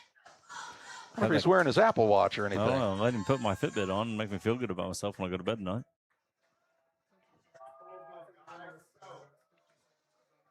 Camp Point Central scored a couple of quick touchdowns. They lead Greenfield Northwestern 12-0 right before halftime. Hawks leading 22-6 on the Ridgeline Sales Group scoreboard. Just under 8 minutes to play in the second quarter. And now long play to set up. Play clock was winding down, and a timeout by Coach Piper for Riverton. The hometown favorite for blazing fast internet, that's Adams Fiber. Whether it's game day or every day, Adams Fiber keeps you connected with the speed and reliability you need. Visit adams.net to learn more. Saki Car and Pet Wash in Pittsfield and Wildcat Car Wash in Barry keep your ride and even your pets looking their best while enjoying the easiest, most rewarding wash experience around, all while supporting your locally owned car washes. With the Touch4 Wash app now available for use at both locations, you can earn points towards free washes, unlock discounts, and pay and start your wash right from your phone. Plus, we've upgraded with our new chemicals to give you the best clean and shine yet. Follow us on Facebook to stay updated on specials and promotions. Wash smarter, shine brighter, choose Saki Car and Pet Wash in Pittsfield or Wildcat Car Wash in Barry today. 7:54 to play in the half. Following the Adams Fiber timeout, Hawks will have the football, 2nd down and 4 yards to go from the Pittsfield 43.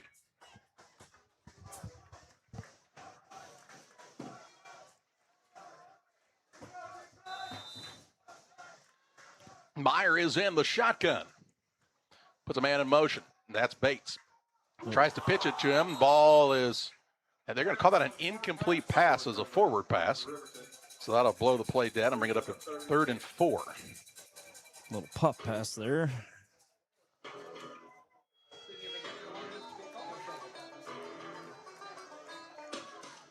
Third down, 4 yards to go for the Hawks. They've been pretty good on 3rd down tonight. Meyer gets the play call, brings it into the huddle. Tell you what, the young man on the right-hand side, Aiden Hines, is a big sophomore, 6'5", 300 pounds.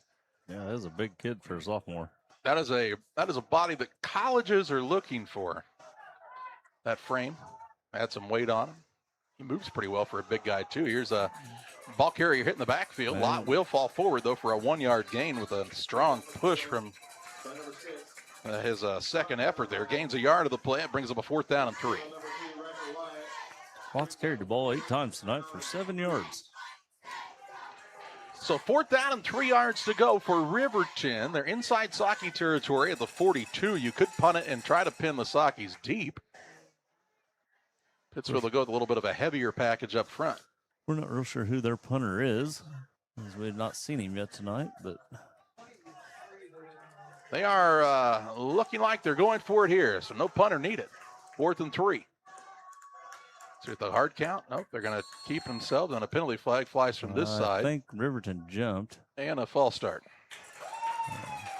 That might change their mind about the punting thing. That'll move it back to the 47 and bring up a 4th down and 8.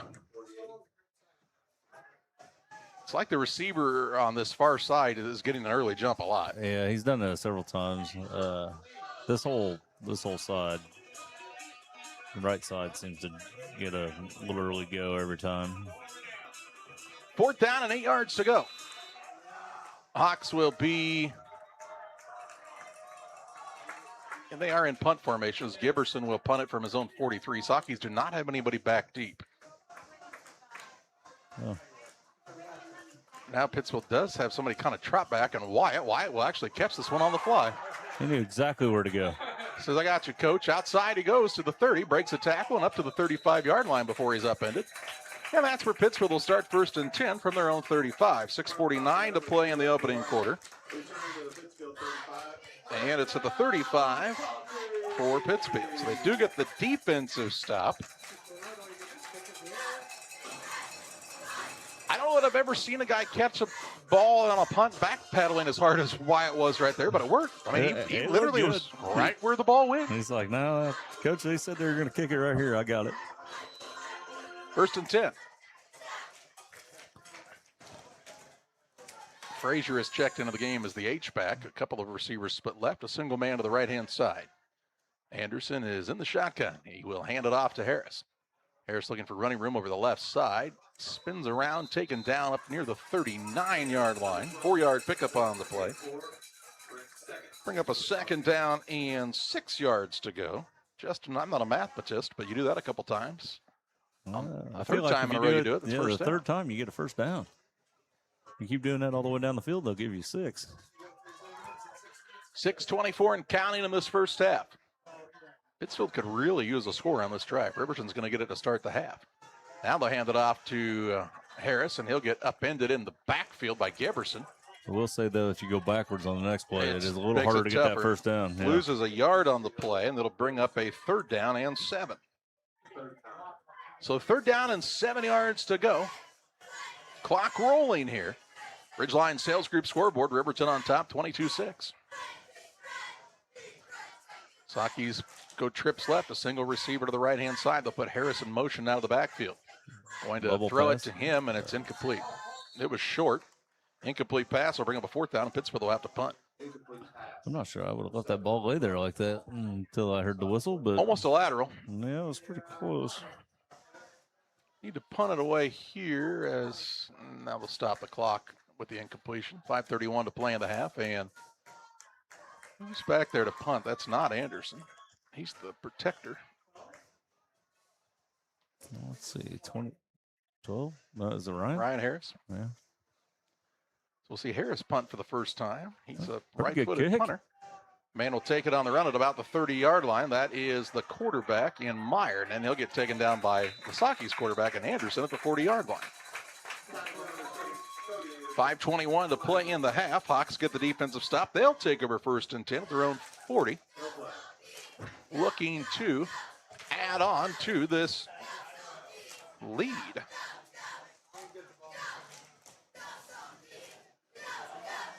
Get the ball switched out. Riverton will be ready to go. Get rid of that kicking ball. There we go. See, Lucas Frieden is checked in at a defensive end spot for the Sockies. I haven't ever seen Brown go back into the game. Looks like he doesn't have his helmet on the sideline. He might be done for the night. Yeah. He was over here talking to the trainer earlier, but they're not working on him anymore. Meyer will put a man in motion, and Bates fakes to the motion man, gives it to Lott. Lott looking to try to stretch it outside. Pittsfield did a good job of containing that time. And they take him down for a loss of a yard to the 39-yard line. That'll bring up a 2nd down and 11 for the Hawks. A lot of misdirection on that play. Man coming across, they've run a little pop pass to him a couple of times. And then try to get Lott to go the opposite direction. Looks like they put it back on the big line.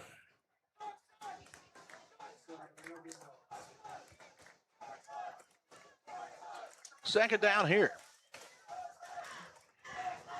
Meyer stands 6 yards deep. High snap. He has to go and make an athletic play on it. Now he's got some running room out in front of him. Gonna make a man miss. And then they come in and finish off on the play with C on the big hit. And then there'll be a late hit called here. So up to the 45-yard line, a 6-yard gain on the run, Justin, and then we'll see a penalty flag on a 15-yarder. They're going to say a late hit. Good block by Lott right there to open up that run. Because Meyer was being chased down from behind. So a first down with the personal foul, as we'll see it again on the Northwestern Mutual instant replay. See that block from Lott Justin was talking about. Man dove in right at the end. Yeah. I'll say that Anderson came in late there. So this will put the ball to the 40-yard line of Pittsfield. 1st and 10, 4:30 to play in the half.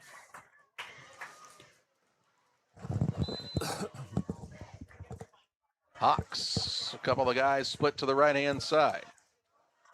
Meyer and Lott in the backfield. Takes the snap, will hand it off to Lott. Lott with a good cut. He'll be taken down by Merriman near the 39, call it the 40-yard line, let's say his knee touched. No gain on the play. It brings up a 2nd down and 10.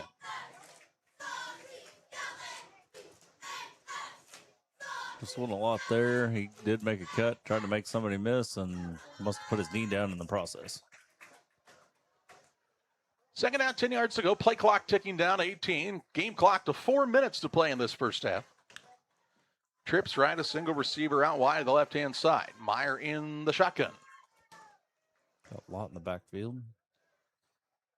Meyer is going to keep it himself.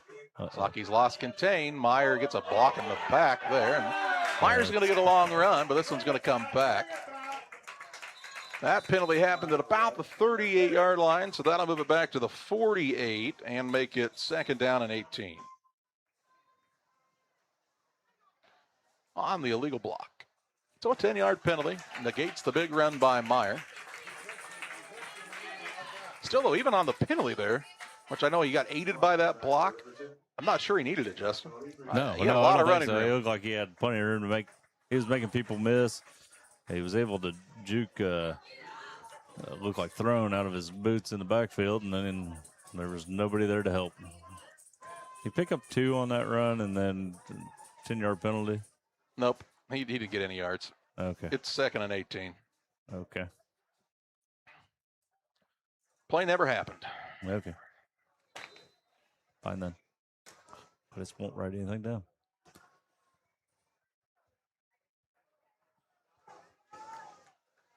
Hawks have Meyer in the shotgun.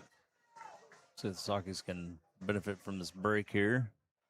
He is back to pass, has some pressure, makes a man miss, does not make another man miss. Merriman on the sack. Frazier and Merriman team up there and meet at the quarterback. Back to the 42-yard line of Pittsfield. That's a loss of the play of 10 yards, and it's 3rd and 28. So the second of these 3rd and forever type of situations for the Hawks so far tonight. Pittsfield thought they got off the field on the first time this happened, and then they had that botched punt return. As you'll see the sack again of the Northwestern Mutual instant replay. Frazier gave good pursuit. Merriman came in to help complete the deal. Clock is under 3 minutes. Hawks are not going to come out of the huddle. They're going to call an Adams Fiber timeout with that play clock runs down. Should be their last one, right? It is their final timeout of the half. 2:43 to play in the half on the Adams Fiber timeout. 22-6, Riverton on top. It'll be 3rd and long when we come back. We mean to bug you. Well, really, you're Bugs and Pest. We are Point Pest Control, locally owned in Hannibal, Missouri. Point Pest Control, the 5-star standard. Arrival with a text to let you know we're on the way. A 3-pass inspection of your home. Treatment plans and implementation. Then we do exclusion, making sure we eliminate potential problems in the future. We wrap it up with a full explanation of what we perform and what is planned in the future. Call today for a free inspection, 217-299-2631. Or find us on Facebook, Point Pest Control. Defending your home. Hi, I'm Ashley Greger, the the Republican candidate for Pike County Clerk. With over 25 years of experience in bookkeeping, accounting, IT, and administration, I'm ready and qualified to go to work for you in the clerk's office. I will be present and in the office full-time, working alongside the deputy clerks. We live in a great county, which has been my home for 24 years. I'm fully committed to work hard at building back trust in a stronger county for ours and our children's future. On November 3rd, vote for me, Republican, Ashley Greger for Pike County Clerk. Following the Adams Fiber timeout, it's 3rd and 28 for Riverton from the 42-yard line on their own side of the field. Myers in the shotgun, trips left, single receiver to the right-hand side. Meyer is back to pass. Now tries to pitch it out of the backfield.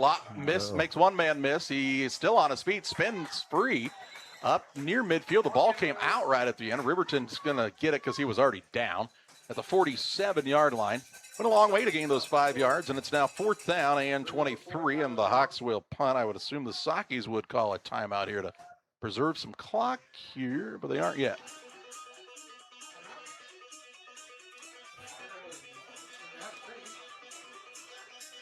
So the Hawks will run this one all the way down, which means that'll be at about the 1:38 mark or so when they have to punt it. Who caught that last ball? Was it Lott? Lott was on the last play, yes, on the catch. 5-yard pickup. Got that. I just 4th and long, as Giberson will be back to punt. Saki send Wyatt back to receive the kick here. Giberson will put his boot into this one. I think it's partially blocked as it was not a very high kick. Goes out of bounds right at the 31-yard line, and that's where the Sakis will start 1st and 10 from their own 31. 1:37 to play in this opening half. I don't have to move the sticks very far. No. Keep Rob Cook and company happy. Thanks to Rob and the chain gang down there. Not working hard. All right, it's Pittsfield 1st and 10 from their own 31-yard line. Down 22-6. 3 timeouts in their back pocket. Probably got to get that air game going a bit here. It's not been overly successful so far tonight, but all it takes is a couple of plays to kind of get into a rhythm. 2 receivers split out wide to the left-hand side, including Kyler Wassel and Landon Seal. A single man to the right-hand side. The Sakis will hand it off to Harris. Harris looking for running room, cuts back to the middle of the field. Stiffs arm the man, still on his feet. Now he puts on the Jets, and he's down the far sideline before he's pushed out of bounds, shy of the 50-yard line. Gets to the 49, an 18-yard pickup on the play, and a 1st and 10 for the Sakis. That's what we were talking about last week with this kid.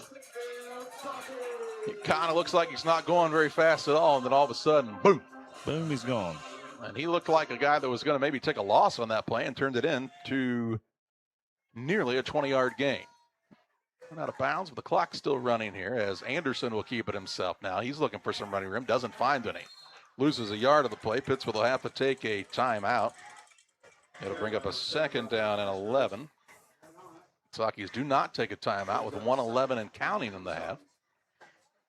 They're up quick to the line here, still with 3 timeouts in their back pocket, shy of midfield. 3 receivers to the right-hand side. Precious time ticking off the clock as we're under a minute to play in the half.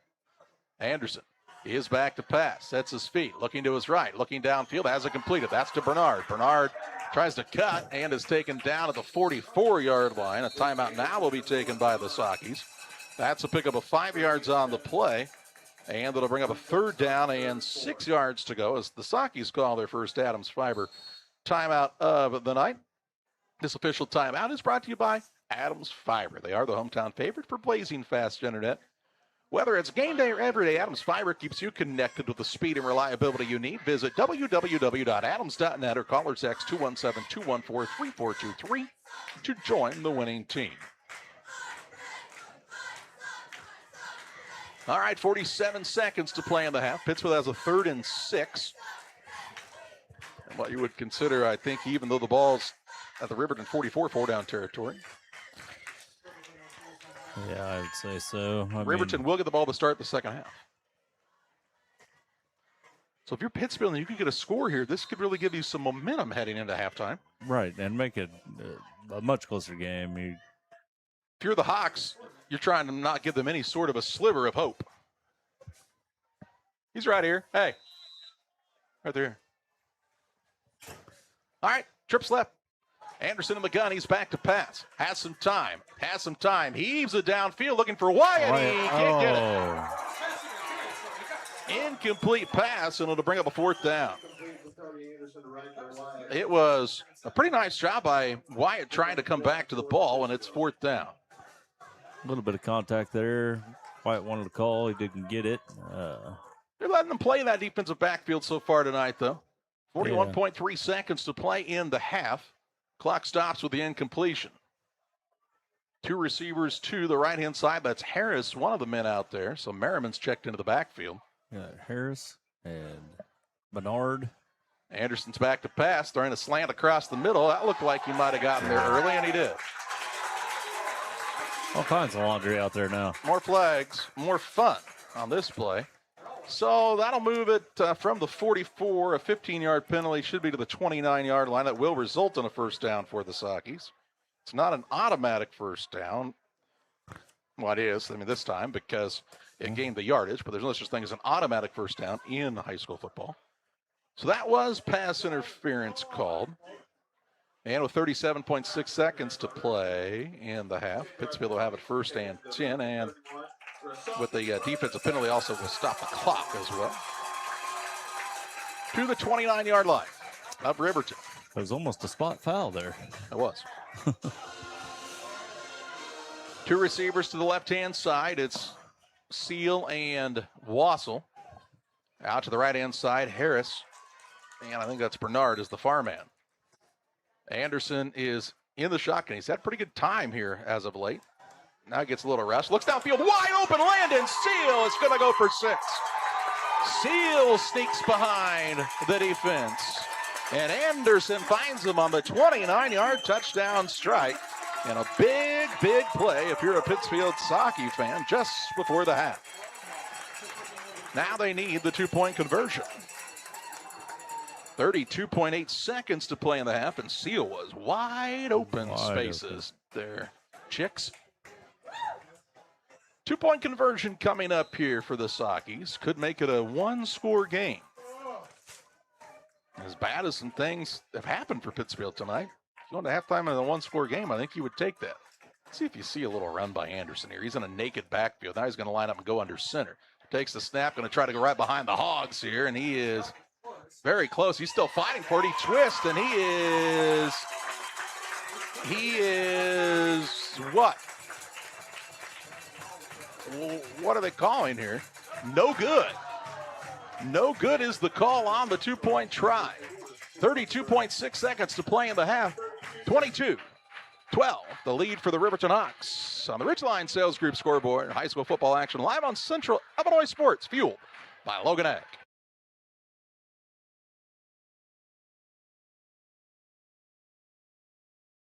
Are you planning on building? Let Pike County Lumber help. Whether it's big or small, we have everything you need. We carry all building materials like siding, roofing, cabinets, decking, doors, and windows, just to name a few. We also have plumbing and electrical supplies along with tools. From building your shop, your brand new home, or kitchen and bath remodel, Pike County Lumber is here to help. We're family owned for 3 generations. Pike County Lumber. For all your building needs, come see us in Pittsfield. 32.6 seconds to play in the half. 10-point game as Pittsfield got the touchdown completion to Landon Seal on his first TD of his career at the varsity level. Might be his first catch. I think he was targeted a couple times last week with no catches. I'd have to go back to the scorebook to figure that out. But Hall will be set to kick off here. They don't have a football yet. It's going to be. Does that make it hard? It's going to be imaginary ball. There's the ball boy.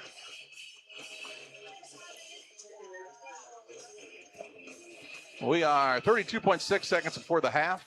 The Hawks are out of timeout, so I would assume they would just take a knee and get ready for the second half where they'll have the football to start play.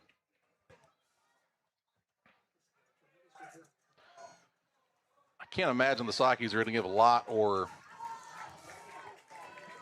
Bates back there any chance to catch this one. Hull has his hand in the air. He will kick a little pop-up kick, and the man catches it, and then he does a little cha-cha with his own man there and is taken down at the 46-yard line with 30.1 seconds to play in the half at their own 46.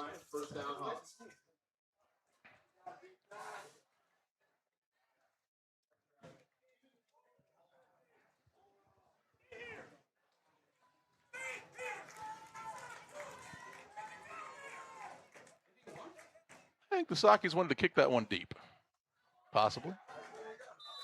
I don't think they wanted to give Riverton any sort of a shot at the at being able to score here. All right, Myers in the shotgun.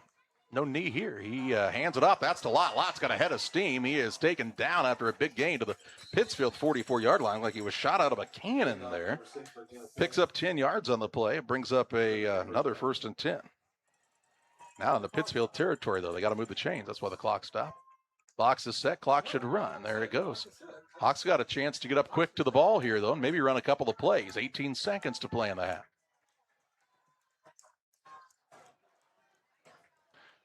They'll hand it off again. Nope. The quarterback Myers going to keep it. He will stretch out to the 35-yard line. A gain on the play of 9 yards, but that will end the half. We head to halftime. And the Little Jess Motors halftime show where the Riverton Hawks lead the Pittsfield Sakis at the break, 22-12. Here at Little Jess, we value hard work, dedication, integrity, and leadership. We have a respect for heritage and tradition and believe in the pursuit of building legacies, breaking records, and putting forth award-winning results. That's why supporting schools and local teams is one of our favorite and most exciting parts of our business. For over 7 decades, we strive daily to use those same values as a foundation to meet our community's automotive needs and support our future generations. Little Jess Motors, serving our community since 1969. Saki Car and Pet Wash in Pittsfield and Wildcat Car Wash in Barry keep your ride and even your pets looking their best while enjoying the easiest, most rewarding wash experience around, all while supporting your locally owned car washes. With the Touch4Wash app now available for use at both locations, you can earn points towards free washes, unlock discounts, and pay and start your wash right from your phone. Plus, we've upgraded with our new chemicals to give you the best clean and shine yet. Follow us on Facebook to stay updated on specials and promotions. Wash smarter, shine brighter, choose Saki Car and Pet Wash in Pittsfield or Wildcat Car Wash in Barry today. Here in Pittsfield, we're focused on maintaining a healthy, diverse economic base to increase opportunities for our residents. Economic factors greatly affect a community's overall potential, and we strive to continue our prosperous culture. The availability of both commercial and industrial employment centers and new lucrative entrepreneurship opportunities are major assets for growth and development here in Pittsfield. In addition to providing employment and income to people, Pittsfield also boasts several tax incentive districts to further facilitate economic growth. Examples of growth and success can be seen throughout Pittsfield. Pittsfield is located within Pike County and widely known for the abundance of white-tailed deer, and is also home to companies that have capitalized from the region's natural resources. Located over on Madison Street, Whitetail Properties is a major local and international employer that truly embodies the local and economic spirit of Pittsfield. State-of-the-art communications and telecommuting are available here. Be sure to catch their televised series throughout the week on the Sportsman Channel. Come grow and be a part of something great in Pittsfield, Illinois. Hi, Jay Arnold here with Donahue's Barbershops and Family Hair Centers. You can find us in Pittsfield, 2 blocks west of Walmart, and Mount Sterling on Pittsfield Road, and on the south side of the square in Winchester. We have 6 full-time experienced barbers and cosmetologists to make sure you get the haircut you want. You never need an appointment because we only take walk-ins. Find us on Facebook. Stop by and see us at one of our 3 locations soon.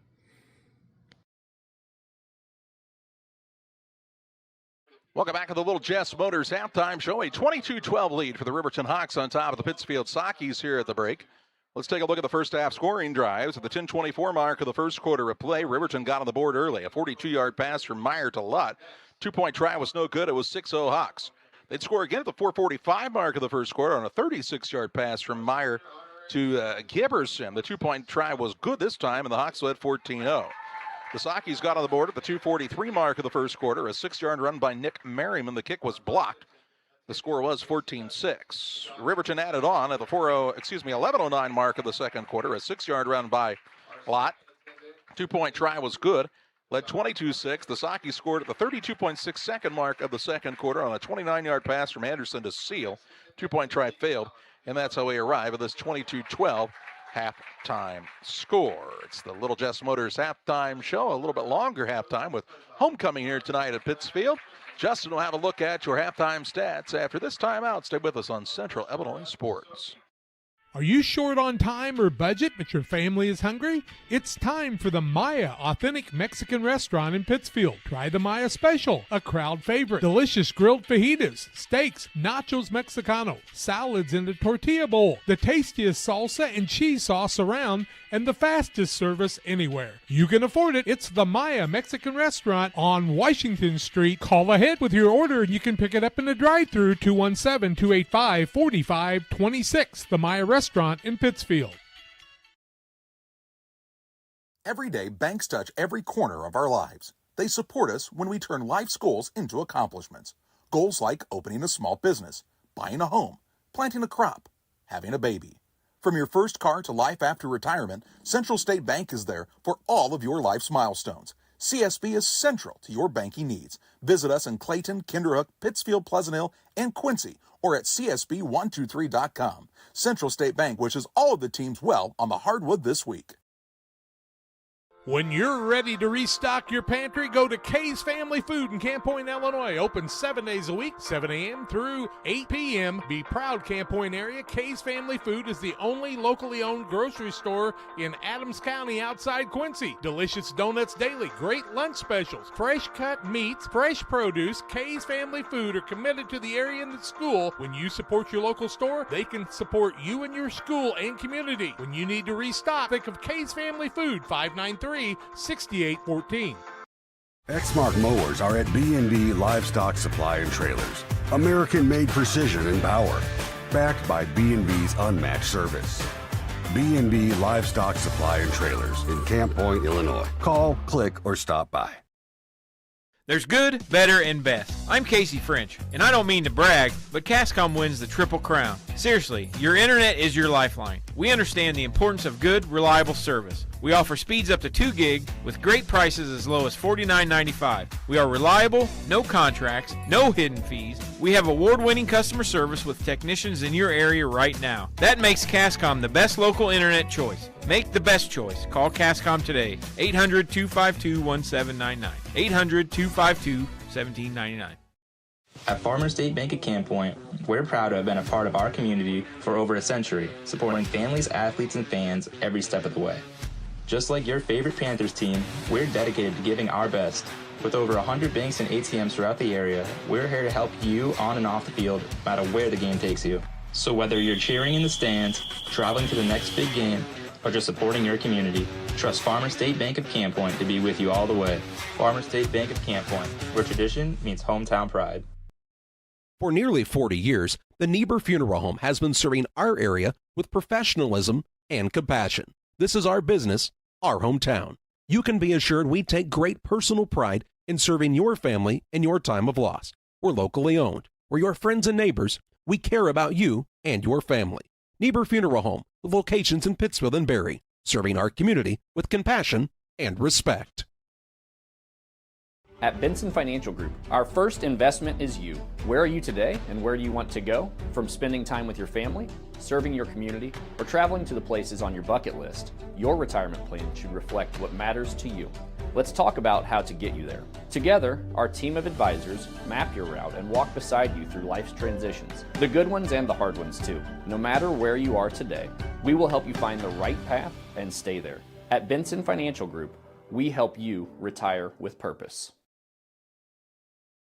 Welcome back to the Little Jess Motors halftime show. A 22-12 advantage for Riverton on top of the Sockies here at the break. Little Jess, they're located right across from Quincy High School.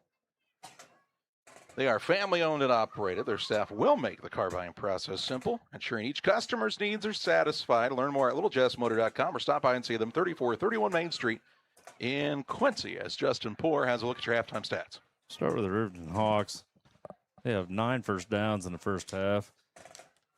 Rushing leaders. Well, rushing, they have 40 yards on 22 carries. Their leaders being Lott, who has 11 carries for 17 yards. Bodie Bates, number 5, who has 1 carry for 27 yards. Ethan Giberson has 1 carry for 4 yards. And their quarterback, number 3, Tyler Meyer, has 9 carries for 2 yards. On the passing side of things, Meyer has thrown all the passes. He is 5 for 8. With 104 yards. Those passes were to Bodie Bates, who has 21 yards on 3 targets, 2 catches. Colt Howard was targeted once without a catch. Ethan Giberson was targeted once with a 36-yard reception for a touchdown.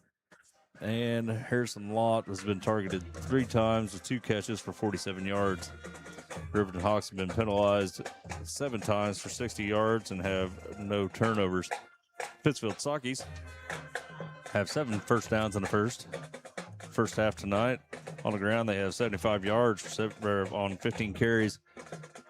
Rushing leaders, Cody Anderson has 6 carries for 28 yards. Ryan Harris has 7 carries for 30 yards. And Nick Merriman has 2 carries for 17 yards. Through the air, Anderson and Harris have combined for 5 receptions on 13 attempts for 53 yards. Ryan Harris has been targeted 3 times without a catch. Paul Menard has been targeted 6 times with 4 catches for 24 yards. Riker Wyatt was targeted once without a catch. Landon Seal has been targeted twice and had a 29-yard catch for a touchdown.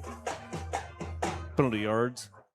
Pittsfield is at 30 yards of penalties on 3 different penalties. They have 2 turnovers, a fumble by Harris on the opening drive, and a fumble punt by Bernard. Those are your halftime stats. It's 22-12 here at halftime. Riverton with the halftime lead. They will get the ball to start the second half, and we're going to go to another break. And you're seeing the Pittsfield High School marching band on the field right now. It's 22-12 Riverton with the lead. Stotzi Automotive and Tire, located at 201 Adams Street in Camp Point, Illinois, is your local automotive repair shop. Whether you need an oil change, brake job, alignment, engine repair, or new tires, Stotzi Automotive is here with honest and competitive pricing. Call Reagan and his team today to schedule your appointment. 217-740-5010. That's 217-740-5010 for Stotzi Automotive and Tire. Game Masters has your only indoor archery range. Come in and sharpen your skills at our 40-yard range. This state-of-the-art facility has over 30 3D targets and a virtual simulator. We offer hourly and daily rates along with monthly and annual memberships. Our memberships include range access from 6 a.m. to 11 p.m. so you can come in and shoot at your convenience. Check out our Facebook page to find our membership options and discounts. Game Masters, we're passionate about the outdoors. At Geared Up, we specialize in offering a diverse range of apparel, spirit wear for your favorite team, caps, custom embroidery items, and a whole lot more. We offer top-notch quality products and unique designs, all with a customer-centric approach. Your satisfaction is our top priority. Whether you're planning for a big event, needing apparel to support your favorite team, or want to showcase your business with a variety of products, Geared Up is here to make it happen. You'll find us just off the square in Pittsfield at WeGearYouUp.com or by calling 217-407-4515. Windows and entryways are one of the most accessible ways to enhance the security and visual appeal of your home or business. Pike County Glass takes immense pride in our role of making our community a beautiful place to live. We make sure to design and install with your needs at the forefront of our mind. After all, no great service is worth doing if your customers aren't satisfied. Pike County Glass promises to create the products that you've always wanted to have for your property. Call Pike County Glass, 217-285-4275, or visit PikeCountyGlass.com. Like a good neighbor, State Farm is there. You've heard that phrase many times. And Rod Prentice in Pittsfield, your State Farm agent, is the guy you can count on to be your friend and neighbor in the insurance business. He has a complete line of insurance available for you from State Farm Insurance. You can reach him at 217-285-6930. Our family trusts Rod Prentice with all of our insurance needs. Stop by their office on Washington Street and see the girls. And Rod Prentice, your State Farm agent, 217-285-6930. From bag to field to Ben. Prairieland FS is your home for quality seed. We treat it right here at one of our local facilities, deliver it right to your farm, and then provide the propane to fuel your bins. Have confidence in what you're putting in your engine with our energy specialist. They're focused on maximizing power, fuel efficiency, and engine protection to keep you going. We're neighbors serving neighbors. Prairieland FS, your leading supplier of choice. Welcome back on the Little Jess Motors halftime show. 22-12, the Riverton lead at the break. And, a couple of miscues by Pittsfield allowed Riverton a couple of more possessions in this one, and the Hawks have taken advantage. Saukeys did get a couple of back-to-back stops there to end the half and a late score to make it a little closer contest, but both teams will be looking to make some adjustments here during this halftime break. Ladies and gentlemen, Riverton, though, on that offensive side, I think they have had a couple of bad snaps that have set them back. But really, Justin, if you didn't know that Tyler Meyer wasn't this normal quarterback for this squad, I don't think you'd know. No, he's done a great job. Big plays killing the Saukeys like we've seen last week. 42-yard pass and a 36-yard pass. It just, you can't have that over and over again and expect to win football games. For Pittsfield, a big reception by Landon Seal for a touchdown. Saukeys have got a couple of big sacks in this game, too. Colby Frazier's been involved in both of those, one on an actual sack and one he was there initially, and they like how that sophomore flies around on the defensive side. Yeah, and then the few times that they put Cody Anderson back in and play defense, I think I'd like to see more of that. That kid likes to fly around. He likes to hit people. Just because he's playing quarterback doesn't mean he can't play defense. Well, I understand what you're saying there 100%. I mean, he's one of your better defenders probably, and I understand, again, like you said, you're trying to protect the quarterback, but at some point when he's in there and he's making plays, it kind of makes it harder and harder for him to come out. He's a big physical, strong kid. He could take that beating throughout most of the game, I think. Yeah, I mean, it's a kid that was injured last year, but he seemed to come back from it very well. We've got some great athletes right here taking the field to be honored, members of the streak team. 64 in a row for Pittsfield. It's the 60th anniversary of the start of the streak. Some of those guys there for every one of those wins. A lot of those guys, never saw any sort of a loss there for a couple of those seasons. And one I know for sure, never gave up a point. Never gave up a point, yeah.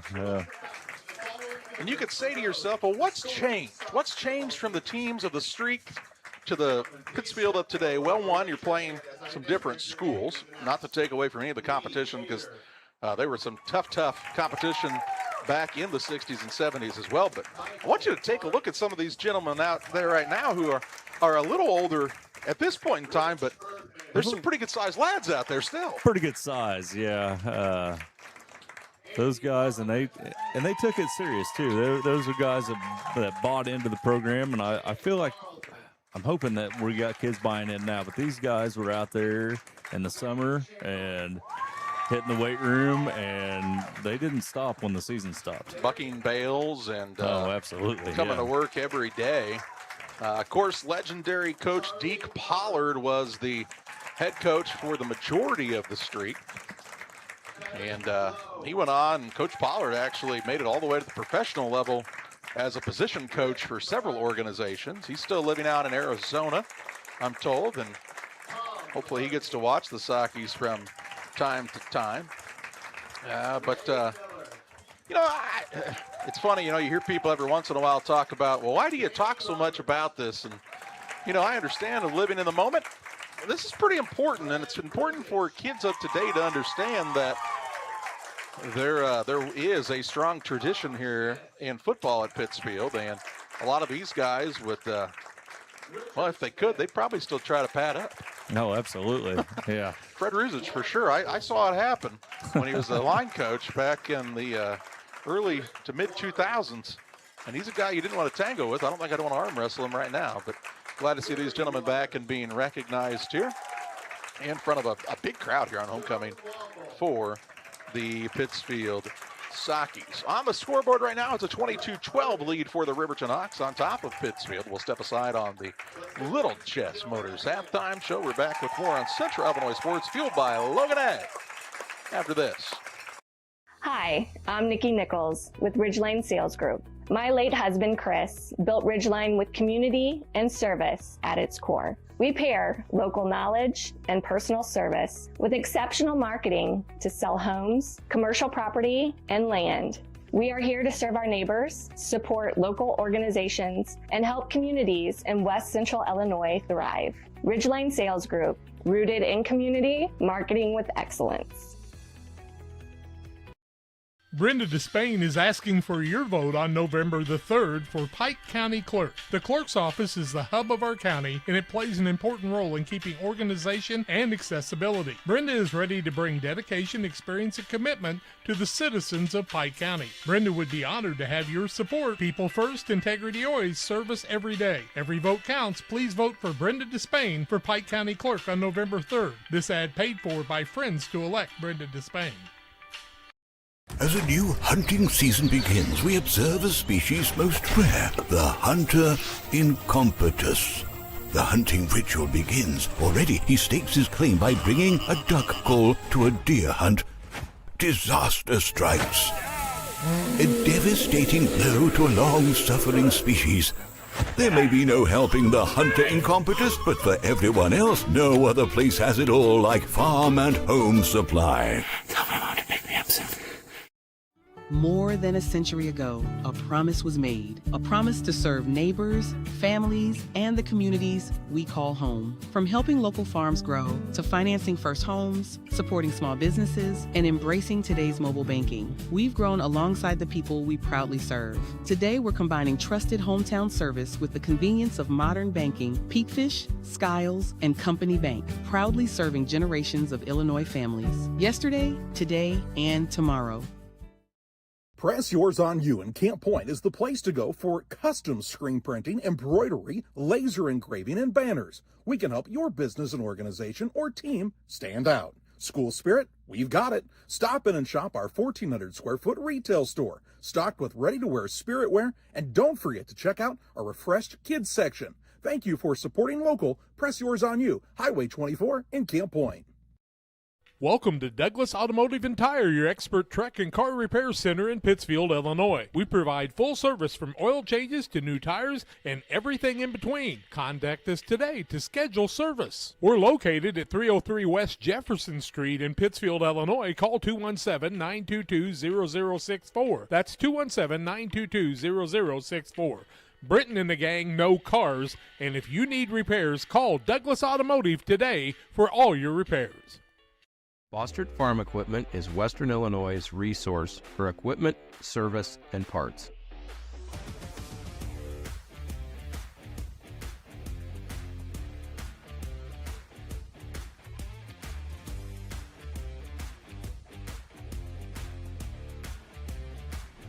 Check out our large selection of used equipment online or stop by our dealership in Camp Point, Illinois on Route 24, just east of Quincy.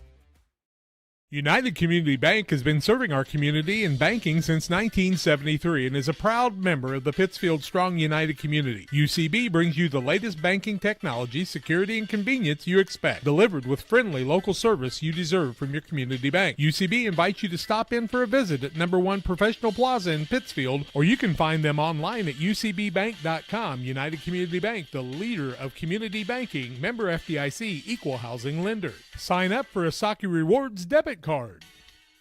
All around the country, all around the coast, people always ask, what do you like most?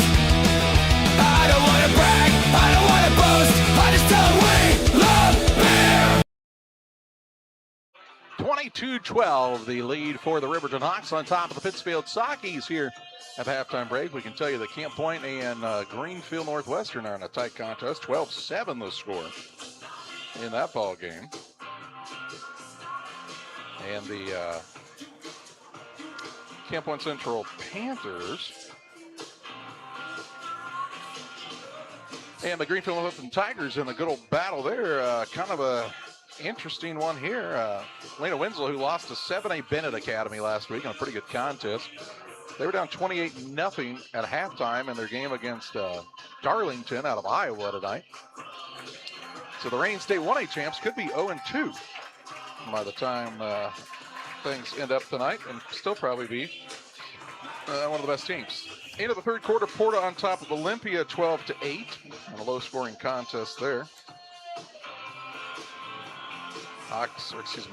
Blue Jays trying to move to 2-0 on the season, as are the Olympia Trojans. Sockies will travel to Olympia later on this season.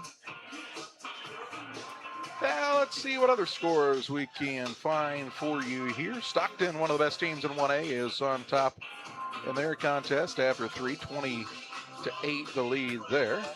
I can also tell you Monticello leads Tolona Unity 21-14 with 8:55 to play in the third quarter of their contest. Also can tell you that Calhoun was up big in their contest. Triopia is leading North Green 23-7 after 3 quarters, as the Trojans trying to get their first victory of this young season. Yeah, let's see if we can find one more for you. How about you? Farmington leading North County 27-3. Q&D on top in their game, I believe, last time I saw. So some scores from around the area. Q&D on top of Carbondale, by the way, 28-14, 4:01 left in the third of their contest. We are just about ready for third quarter action, thanks to Little Jess, Chrysler, Dodge, Jeep, and Ram for being our halftime sponsor here on Central Illinois Sports. Central Illinois Sports, by the way, this year is fueled by Logan Ag, providing customers with quality products, competitive pricing, and service that exceeds expectations. That's the Logan Ag promise. Visit loganag.com to learn more. Serving agriculture since 1962. Riverton will receive the kickoff to start this second half. And let's see what kind of halftime adjustments got made in both locker rooms to ready their squads for these final 24 minutes on the scoreboard.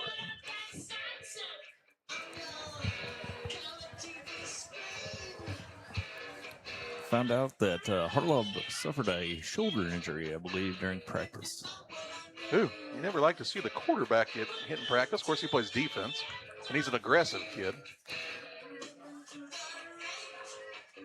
I hate to see that, but I don't know if it's like how bad it is, but he was not available for tonight. So, but Myers done a good job. Myers done a good job stepping up. Yep, they've had some other guys. Really step up. Looks like Bernard's going to come out and kick this one off for the Sockies to start the second half.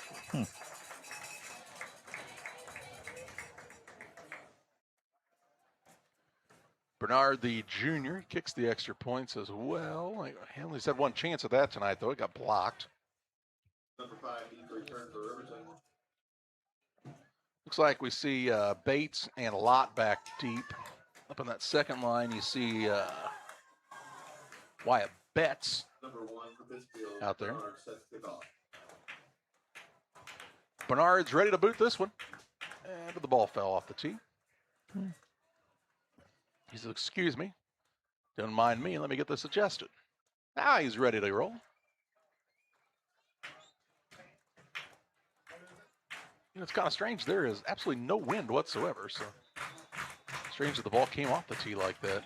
Maybe a minor earthquake. Bernard will boot this one on a line drive that's going to be taken, and that man's on the ground. He can't get back up. That's Lott. He was already down at about the 16 or 17 yard line. They're going to mark him at the 17, and that's where the Hawks will start first and 10. He lost his footing trying to pop back up without controlling the ball, but unable to do so. So that's where the Hawks will start first and 10. By far their worst field position of the night. And it's first and 10 for Riverton. Saukey defense has been showing up the last couple drives here. See if they can pin Riverton, with Riverton pinned back, if they can continue that success that they've been showing. Two receivers to the left-hand side. A single man to the right is Cole Howard. Meyer is in the shotgun with Lott standing just to his left. They will hand it off to Lott on the left-hand side. He'll be tackled by a couple of Sockies, thrown in there, along with Nick Merriman. A loss back inside the 15 to the 14. 3-yard loss on the play to bring up a second down and 13 yards to go. Merriman read that play really well. Not had a ton of success on the ground tonight for Riverton. Saukey Lions been able to hold, not letting it get to the secondary like they did last week. Pittsfield's back to a 3-man front though after starting in a 5-man to start the game. Yeah. Put Bates over on the right side of the formation now as Meyer is back to pass. Sprinting out, he's going to throw it downfield, looking for Bates. Oh, good breakup. And a really nice pass breakup. Who's that, Riker Wyatt?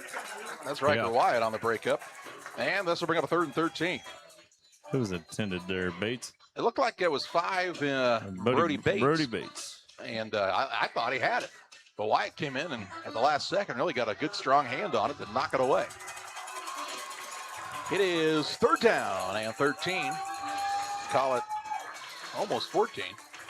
With 11-12 to play in this 3rd quarter. Clock stopped with the incompletion. The Saukey defense trying to get off the field. Meyer got a long run to bring the play in. 2 receivers out to the left-hand side. 9 seconds on the play clock as the Hawks come set. Meyer standing just outside his own 5-yard line of the shotgun. Put a man in motion in Bates. They have him back to pass. Open downfield is Giberson. He's wide open. He's breaking away to the other end. He's at the 40, the 35-30, 25-20, 15-10, 5 and a touchdown. On 3rd and 13, the Riverton Hawks pull out a big-time play and get the first score of this second half. 86 yards on the pass completion, and with 11:01 to play in the 3rd, the Hawks have the 28-12 lead. Big plays kill us. Nobody accounted for Giberson that time out of the H-back spot. And he was wide open down there. 2 big plays for Giberson tonight. That's 122 yards on 2 plays. Hawks will go for 2 here, trying to double up the score.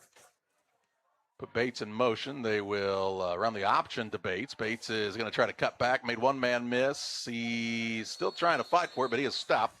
2-point try, no good, but it is it should be 28-12. There it is on the scoreboard. And with 11:01 to play in the 3rd, Riverton with the first strike of the second half. They lead the Saukeys 28-12.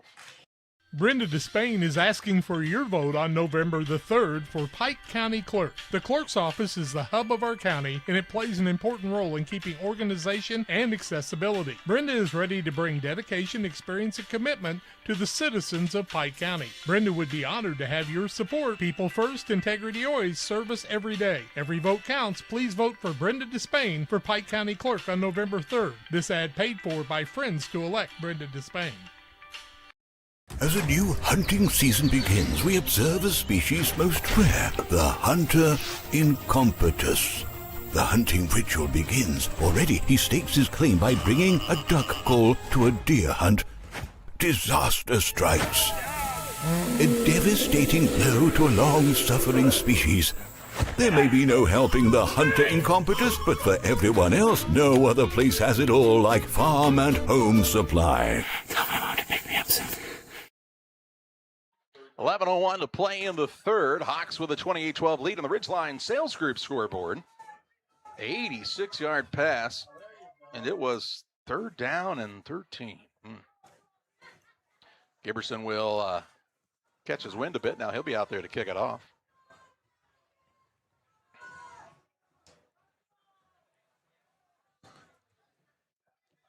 We haven't really had a kick deep since the opening kick, I don't think. Saukeys guys are all the way up at the 25-yard line. They're not expecting a deep kick here. No, added an extra person to the front line, I think. Trying to prevent that onside attempt, which Riverton has done pretty much the whole night. Saukeys look like the hands team in, and again they'll try the onside, and it'll be recovered by the Saukeys. Oh my! At the 43-yard line. And that's where Pittsfield will start 1st and 10 with 10:59 to play in the 3rd period. I want to remind you about our friends at Waters Concrete, Tim Waters and Company. They offer quality concrete for your new build, driveways, decorative patios, sidewalks, anything with concrete. It's Waters Concrete, ready to serve you. 309-252-1052 for Waters Concrete.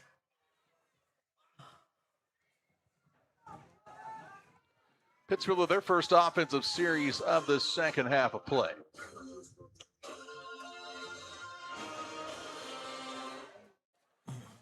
Two receivers split wide to the right-hand side in Wassel and Bernard. Seal is the lone man at the bottom of your screen. Anderson in the shotgun takes the snap. He'll hand it off on the left-hand side to Harris. Harris taken down after a short gain. Drug down shy of the 45 of the 44-yard line. Gain of a yard of the play. It'll bring up a second down and 9. Pittsfield back up to the line quickly here with the no huddle. Four-man front for the Hawks right now, and Anderson will keep it himself. Made a linebacker miss, still picking his way through, and is drugged down at the 48-yard line. 4-yard pickup, and this will bring up a third down and 5 yards to go for the Sockies, just shy of midfield. Third down and 5, 10-19 and counting in this third quarter. Anderson, when he runs it, man, even when he doesn't have much blocking, he runs hard every time. He's in the shotgun once again, takes the snap, throws it out into the open space, and Sockies didn't have anybody on the same page that time. They had two receivers out there, and neither one was turned around looking for the ball. Either Wassel or Bernard. And probably lucky that ball didn't get picked off. It's 4th and 5 shy of midfield. Sockies think they have to go for it here with 10:02 to play in the third. Down by 16. We'll say Brown's back out there, which is good. Yeah, he sat out most of that first half, but looks like he's all right. Greenfield has taken a late lead, 13-12 over Camp Point Central, with 2.5 minutes to play in the contest. Anderson's back to pass. He's looking downfield, and it's, man, Harris was wide open. It's an incomplete pass. It was underthrown, nearly picked, and then complete will be a turnover on downs. Harris was open. All you got to do is loft that one up in the air, but the Sockies have a quick 1:01 series, 3 and out. And we'll give Riverton the ball right back at the Pittsfield 49-yard line, where the Hawks just had that big play on their last drive on the 86-yard pass completion. They're looking for another score on the board after only putting up 6 points last week against Athens. Two receivers to the right-hand side. Right tackle was almost off the line of scrimmage there. A quarterback, Meyer, will keep it himself, bounces it to the outside. Makes one man miss, still on his feet inside the 45, down near the 42-yard line. A pickup on the play of 7 yards, and it'll be a second down and 3. Quarterback Meyer on the run on the 7-yard pickup. To the Pittsfield 42-yard line officially. Meyer goes to the sideline for the play call from his head coach, Colton Piper. Piper came from the Rochester program. They've won a bit there. A game or two.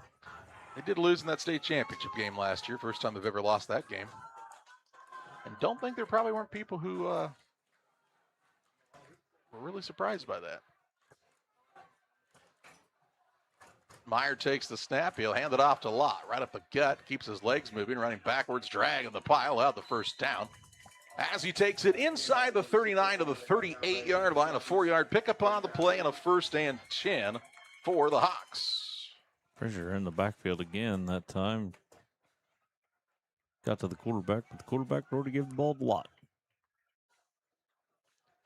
Get the chain set. The clock keeps on rolling here. We're under 9 minutes to play in this third quarter, and a 28-12 lead for the Hawks.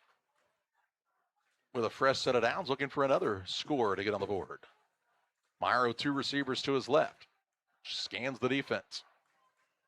Looking at that play clock back there, milking it for every second it's worth. He will keep it himself now on the option. He'll get stood up and spun around, but gets a nice gain on the play near the 33-yard line. 5-yard pickup on first down. Brings up a second down and 5. I think he spun for about an extra 2 yards there. So second down and 5 yards to go. Almost closer to 4, in fact.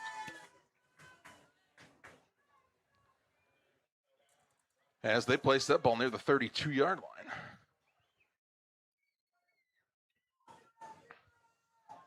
That's why we write in pencil, Charlie. That's right. Now we have a whistle, and they're trying to help a little helmet situation with the quarterback, Meyer. They got it snapped back up. He was trying to snap it. The referee came and helped out. 2nd and 4. Meyer has a lot about 7 yards deep in the backfield. So they want to give it to him with a head of steam. He's really going to let this clock run down as Riverton trying to take the air out of it a bit here in this 3rd quarter. Takes the snap. He will fake the handoff. Gets the first down, it appears here, as he's spun around near the 27-yard line. That's a pickup of 5 on the play, and a 1st and 10. So another good read by the quarterback in Meyer.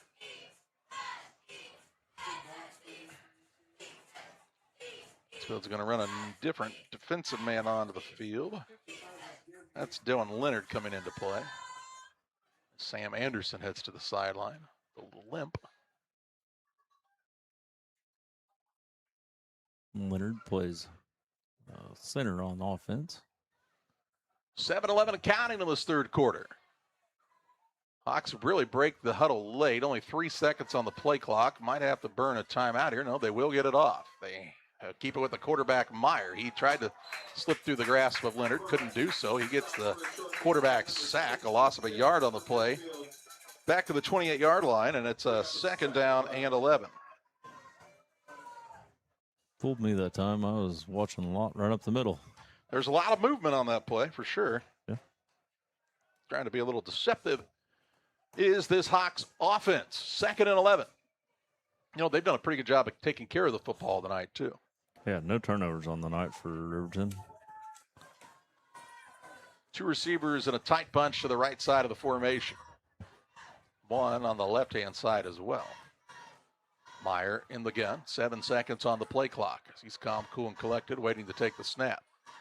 Fakes it, now has to dive on it as he and the running back weren't on the same page that time. Back near the 34-yard line, loss of 6. Lost 6, it brings up a 3rd and 17. They have done that a time or two. Yep. And then they've converted on these type of situations. They got an 86-yard touchdown pass on a 3rd and 13. Think about what that means. How far back you were in danger zone and converted.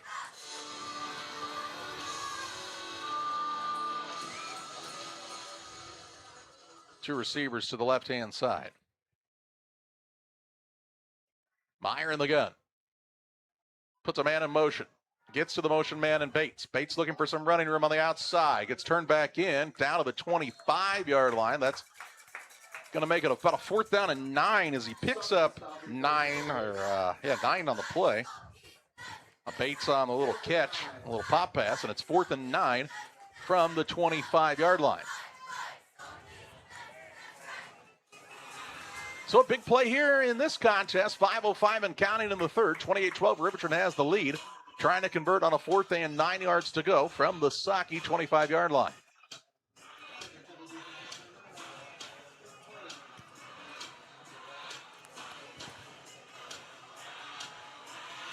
Even on that play, there's a lot of room.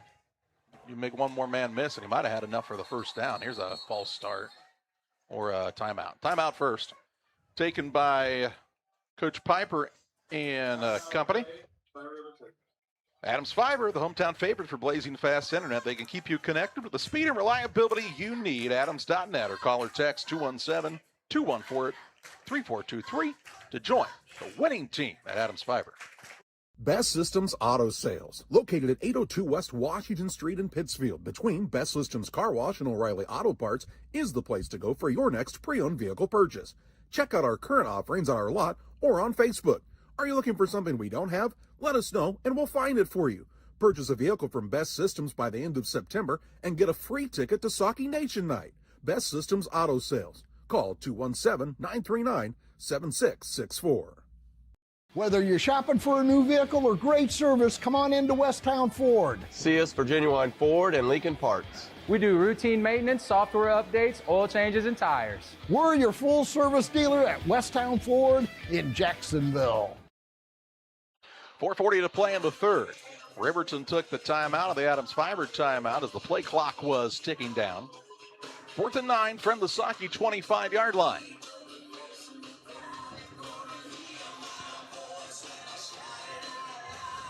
Riverton kind of set up a pretty good drive here. How many plays we at? Well, they started at the Pittsfield 49. 1, 2, 3, 4, 5, 6, 7, 8 plays so far. They've taken more than 5 minutes off the clock as well, which seemed to be part of the strategy. 4th and 9. Get a good lead, control the clock.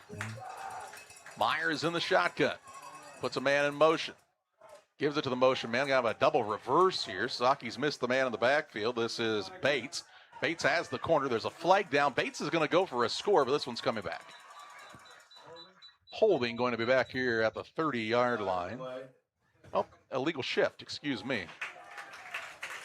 So that'll be a 5-yard penalty and move it back to the 30-yard line, as they're going to say they had 2 men in motion and make it 4th and 14. And Bates is going to be like, you could have told me that before I ran another 30 yards, but okay. Yeah, thanks for that one. The ball goes back to the 30. On the little misdirection, it worked. Saki's change out a defensive lineman, bring Anderson back in. Am I wrong? Did Bates have a brother that played on this team? I don't. Or was that a different school altogether? Well, Auburn's had Bateses over the years. Their head coach was Dave Bates forever. Been Bateses in the area. Sure, 2 receivers to the right. Meyer in the gun on this 4th and 14. Puts a man in motion, back to pass. Heaving a deep downfield. That could be pass interference, and it will be. He ran into the man. That'll be a 15-yard penalty here. That'll be Should really be close for to a first first. down. Yeah, I think it's 4th and 14. I think it'll be a first down here. That should move the ball to the 15-yard line. Hawks do have a man down on the play. They'll get trainer out to take a look at that young man. But with the penalty on the pass interference call, this should be enough for a first down, and they would make it 1st and 10 from the 15. Which is what we'll see here. I'll mark it off. Looks like a leg cramp possibly on this steamy night. It's Howard again. He was kind of... Howard trying to get it worked out there, yeah. Yeah. I say just a cramp, like it doesn't hurt again. They're talking about it. This has got to be a first down. Yeah, they got to move the sticks. There they go. So it'll be 1st and 10 from the 15-yard line. The Hawks beneficiaries of the penalty by the Sakis. Both teams get a little water break here. Pittsfield defensive coordinator Mason Kaufman really trying to fire up his troops. All right, there's the ready for play whistle. Looks like Trevor Zumwalt's staring over to the Riverton line over there, making sure that they know what's over here if they try to come across. He says, Red Rover, Red Rover. Send that guy over. I dare you. Hawks with a fresh set of downs at the Saki 15. Meyer in the shotgun, 2 receivers to his right, a single man to the left-hand side. Lott sets up in the backfield, about 7 yards deep. Bad snap, but Meyer takes it, pitches it outside to Giberson. Giberson, we're looking for some running room, takes it inside the 10, down near the 8-yard line. A pickup on the play of 7 yards. It'll bring up a 2nd down and 3 on the pass. Coach Piper, you can tell, maybe has worked a little bit with Derek Leonard in the past. Kind of see a lot of similarities as far as stuff they're running. Now, Rochester runs it, of course, with a little different execution and at a little higher level, but you can see some really good things happening with this play calling. I like the formations. If you have smart quarterbacks like these guys do with Meyer stepping in as the backup, you can make a lot of things happen at the high school level. 10 seconds on the play clock, 3:33 on the game clock in the third. Meyer calls for the snap. He will hand it off to Lott. Lott tries to cut and gets tripped up, taken down. Looks like he's short of the first down. Gains a yard on the play to around the 7-yard line. That'll bring up a 3rd down and 2. So definitely 4-down territory, and all this does is allows Riverton to take more time off the clock. Play clock just went dead.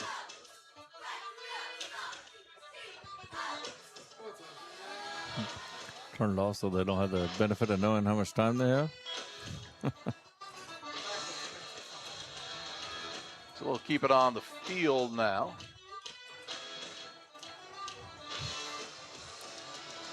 .245 and counting in the third. Hawks trying to get another score on the board and maybe put this one away. 2 receivers to the right, a single man on the left-hand side. Meyer takes the snap, hands it off to Lott. Nope, keeps it himself. Now got to pitch it outside. This man's going to walk into the end zone untouched. That man's Bates once again, Brody Bates on the RPO. And the Hawks take the 34-12 lead on the Ridgeline Sales Group scoreboard. 7 yards. So a 7-yard completion to Bates. Faked the handoff, faked the option, pitched it out, and Bates went in untouched into the end zone. The Hawks will go for 2 here to try to make it a 36-12 game.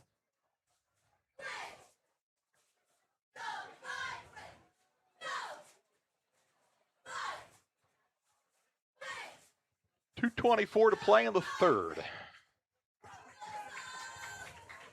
As Riverton keeps expanding on this advantage. Meyer in the shotgun. He takes the snap, fakes the handoff, going to run it around the end, cuts back, gets the 2-point try. So Meyer takes it in for 2, makes it 36-12. .224 to play in the third of the Ridgeline Sales Group scoreboard. It's Riverton 36, Pittsfield 12. High school football on Central Illinois Sports, fueled by Logan Ag.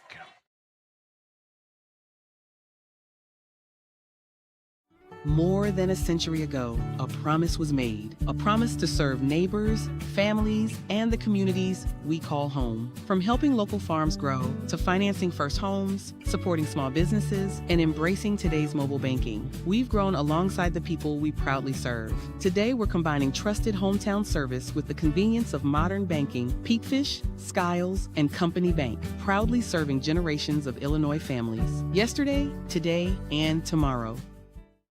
All around the country, all around the coast, people always ask, what do you like most? I don't want to brag, I don't want to boast, I just tell them we love beer. 2:24 to play in the third, 36-12 advantage for Riverton on the Ridgeline Sales Group scoreboard. Hawks start at their own start at the Saki 49-yard line if the Saki drive stalled out. And, wow, an amazing game at Camp Point Central. Central wins 15-12 on a last-second field goal. 15-13 on a last-second field goal. Wow, pretty impressive stuff there. Exciting game. Great game. Low scoring, good defense. It lived up to the billing. See if Giberson goes for yet another onside attempt here.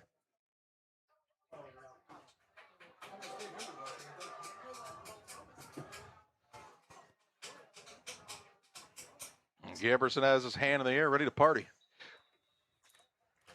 He will lightly tap this one across the middle. The Sakis will let it bounce. Now somebody will dive on it. That's Henderson again. Chase Henderson says, I do not want this ball to bounce away, and the Sakis will take over 1st and 10 at their own 34-yard line. 2:23 to play in the third.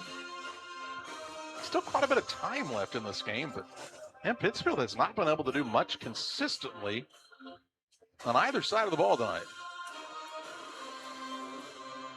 Really, offensively last week against Porter, they pretty consistently moved the ball. Tonight, the passing game's not been in sync. Running game has had some moments, but really just haven't seen those plays strung together. Other than the 29-yard pass to Anderson going to keep it himself down. He fights hard for these yards. Other Up than to the 43-yard line. Other than that 29-yard pass to Seal, we really haven't done much to the air. It's a 9-yard pickup on the play to bring up a second down and a yard to go with just over 2 minutes to play in this third period.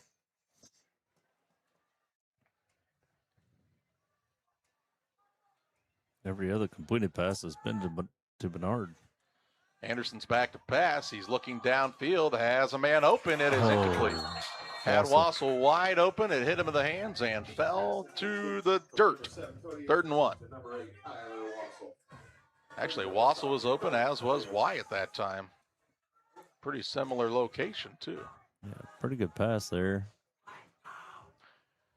3rd and a long yard. Clock stops with the incompletion. 1:46 to play in the third. Saki's look to the sideline for the play call from Dalton Barnes. 2 receivers left, a single man to the right-hand side. Back to pass is Anderson. A little shimmy shake. Now he looking downfield for Seal, and it's well overthrown. And it's 4th down.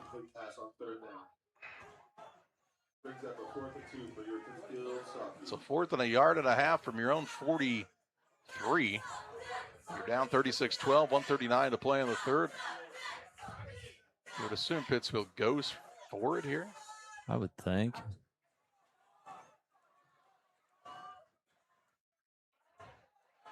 I'm not a football coach. I've never been a football coach.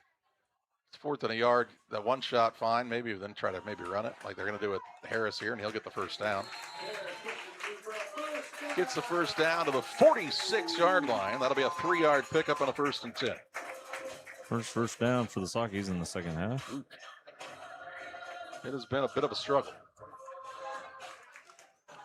So 1st and 10. Clock rolling after they move the sticks.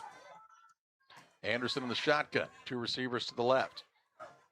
He's back to pass. Looking to his left the entire time. Has Wassel open near the sideline. He catches this one. And is taken down near the Riverton 40.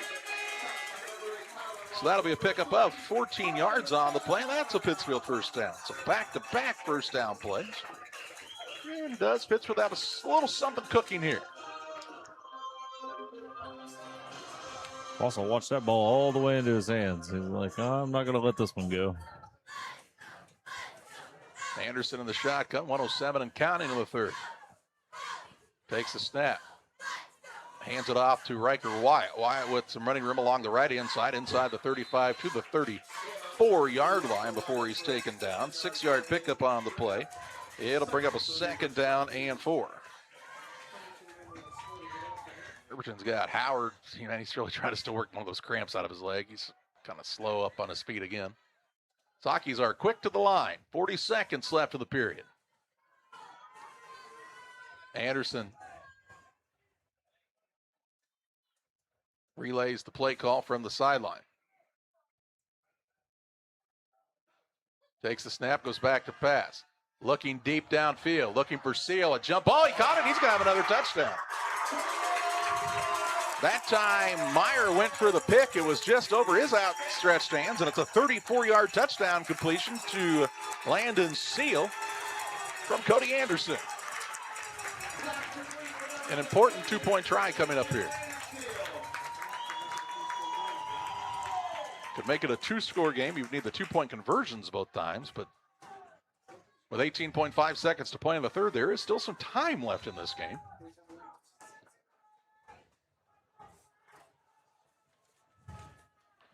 .5 seconds to play in the quarter.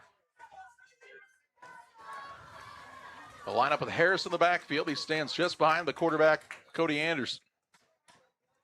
Anderson takes the snap, back to pass, looking left, little out play to Bernard. Hits with the hands. Incomplete. 18.5 seconds to play in the third. On another long pass from Anderson to Seal. Pittsfield draws a little closer.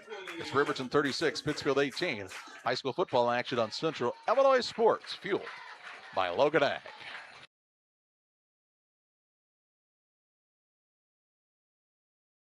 Hi, I'm Nikki Nichols with Ridgeline Sales Group. My late husband, Chris, built Ridgeline with community and service at its core. We pair local knowledge and personal service with exceptional marketing to sell homes, commercial property, and land. We are here to serve our neighbors, support local organizations, and help communities in West Central Illinois thrive. Ridgeline Sales Group, rooted in community, marketing with excellence. 18.5 seconds to play in the third period. Pittsfield cuts into the Riverton lead just a bit here, but the 2-point try failing makes it a little bit of a tougher row to hoe.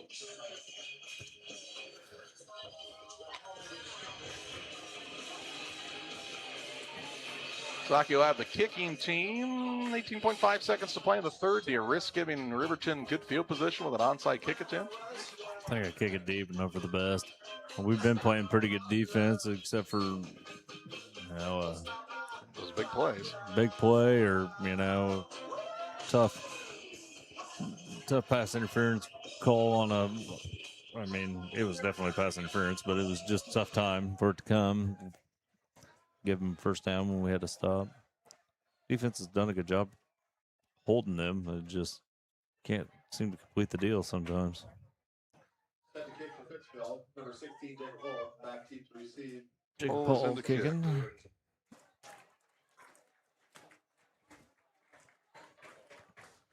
All right. 18.5 seconds to play in the third.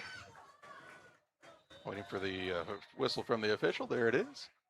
Hull will boot this one deep. And it's going to be taken by Meyer at about the 18. Looking for the wall out here. Breaks the tackle. Now is ridden down kind of around the 35-yard line. And that's where the Hawks will start first and 10. Let's see if they mark it on the big line or just inside of it. Still waiting. 8.8 seconds to play in the period. Should be the final play. They'll put it on the big line. All right, from the 35, first and 10. So expect the Hawks to run one play here.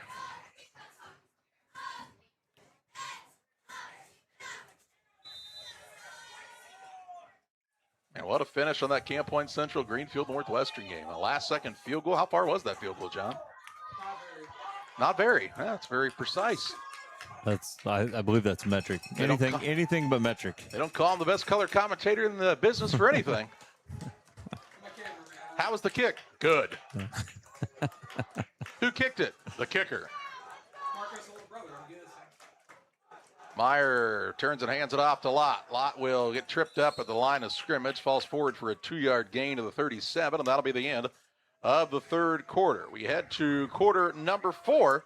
The Riverton Hawks leading the Pittsfield Sockies 36-18.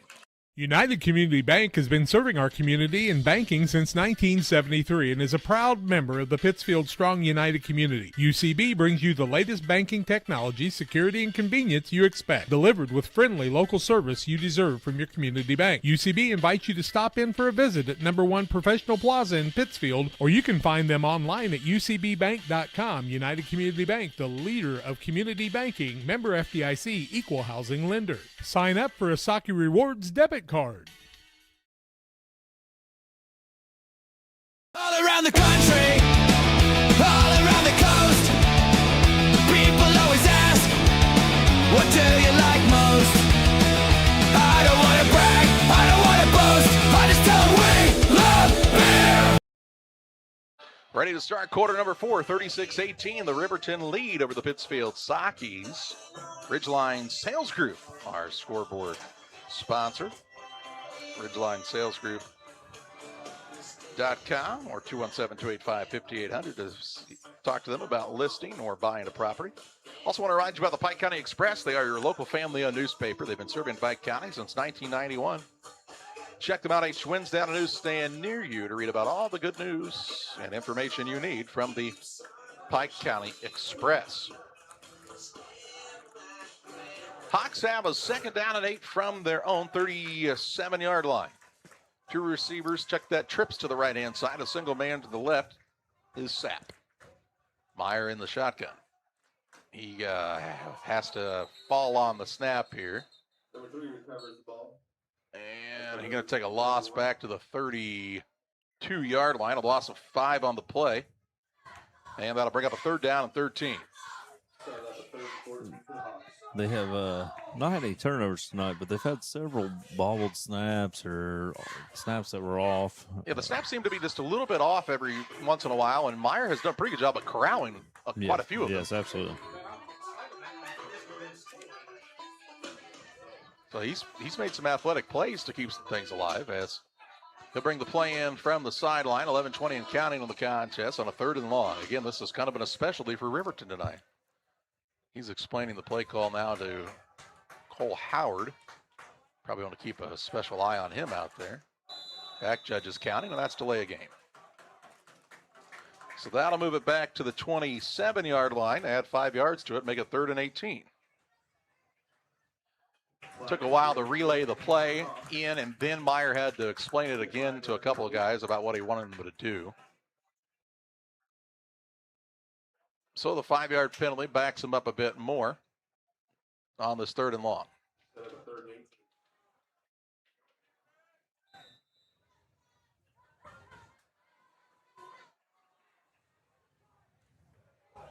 "11 minutes to play in this contest." Key play if you're Pittsfield. You have to have a stop here. Meyer is back to pass, has a free rusher off the edge, throws it down the middle of the field, has it to Giberson. He makes one man miss. Saki's trying to chase him down, and they won't. It's going to be a touchdown. It is going to be a touchdown for Riverton. Another big-time play, but there are flags on the field back near the 45. This one's coming back. What's the flag here about? There's 2 of them. Chains have not moved. Referee's going to get together and say, what did you see? Well, I'll tell you what I saw. You tell me what you saw. I saw Landon Seal have a pretty good run at the quarterback right there. An eligible receiver downfield, or eligible man downfield. This could be what the play is there, as that took a while to develop. They could say the lineman was downfield. This one's coming back no matter what. To take the touchdown off the board. We're just still waiting for the play call. They're going to move the ball back to around the 21-yard line. So an eligible man downfield was the call. This is 3rd down and 24. So another 5 yards on that, right? Is that what that was, or is it 10? 10, yeah, 10 from the spot. But here's the thing. They just had a play that scored a touchdown. Like, if you're the Sakis, you have to keep contained. It's 3rd and a mile and a half. Don't let anyone get behind you. Player responsibility. 10:43 to play. You don't play well on the first 2 downs to give up a touchdown on 3rd and a mile. 2 receivers right. Single man to the left-hand side. Meyer is in the shotgun. Takes the snap. With his turn and hand it off. Nope, keeps it himself. Pitches it outside now, and this man's got some running room, and Giberson again. Sakis will get him on the ground here. And he'll get up shy of the original sticks even. It's going to be a 4th down and 13 up to the, where are they at, Justin? 32-yard line. That's a 9-yard pickup on the play. So it's 4th and 13, and Riverton will punt. 10:16 and count. They will roll this clock down, though, for a while. They're trying to shorten this thing. Giberson into punt. Tell you what, every time he's touched the ball, it seems like good things have happened for the Hawks. He will get this kick away, and the Sakis will have a chance to return it. Riker Wyatt with the return, looking for the sideline on the far side, gets a block, and then is shoved out of bounds along the sideline, but into Riverton territory. They're going to mark that at about the 36-yard line of Riverton, and good field position for the Sakis with 9:47 to play. Due to the missed extra points, though, they've got 3 scores they have to make up here. 18 points. It'd be a good time to try to get a quick one.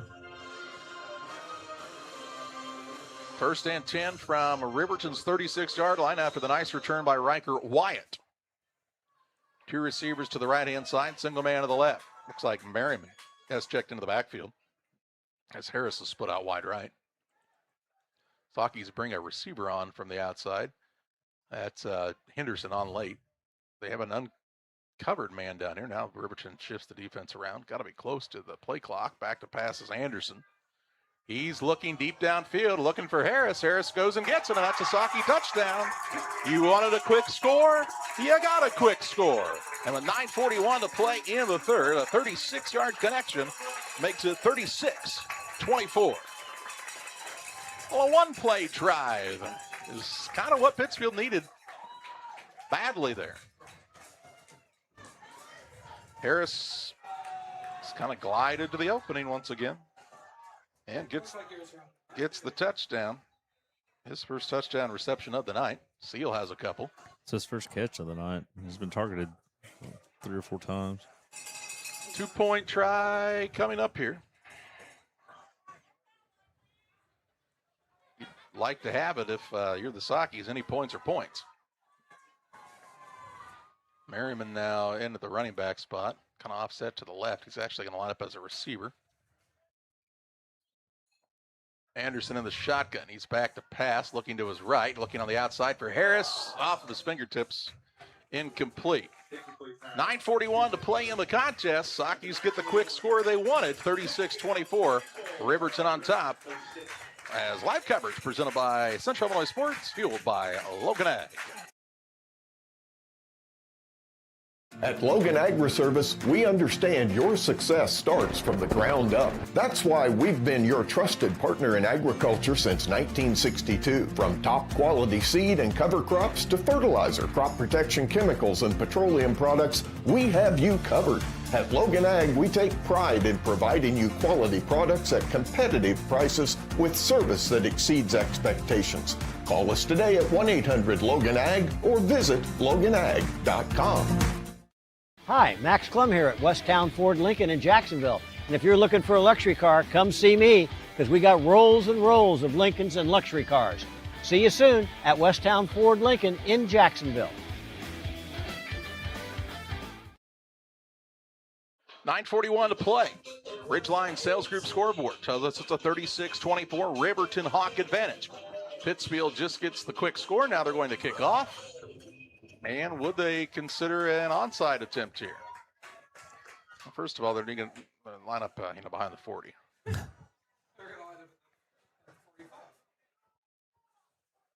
Hull will be the kicker. Riverton has 5 men up on the front line. It's like he's kicked it deep last time. You got to have 2 scores, so at some point you're going to have to probably get a onside kick. Or a takeaway of some sort, right? Yeah. I mean, you can kick off deep and hope for that, but Riverton has been running the clock. All right, Hull's got it teed up, ready to roll here. 9:41 to play. Here comes the onside attempt. It does not take a hop, and the man falls on it at the 45. So recovered by Hunter Harley. His own 45-yard line. That's where the Hawks take over 1st and 10 with 9 minutes, 40 seconds to play in the contest. The Riverbank Bar and Grill, located on the banks of the Illinois River, sometimes in it. At the Riverbank, it's a great place to go for cold drinks, fun with friends. They've got great food specials every day at the Riverbank. They're open until midnight tonight. Tomorrow, 11 to midnight, Sunday, 11 to 8 at the Riverbank Bar and Grill in Florence, Illinois. Riverton football, 1st and 10 from their own 45. Riverbank going to host our Socky Nation night again on October 3rd this year. That's right. Looking for that cool October air. The Sockies had the man hit in the backfield but missed the tackle. Ball comes out. Who's got it? Pittsfield says they do, and they do.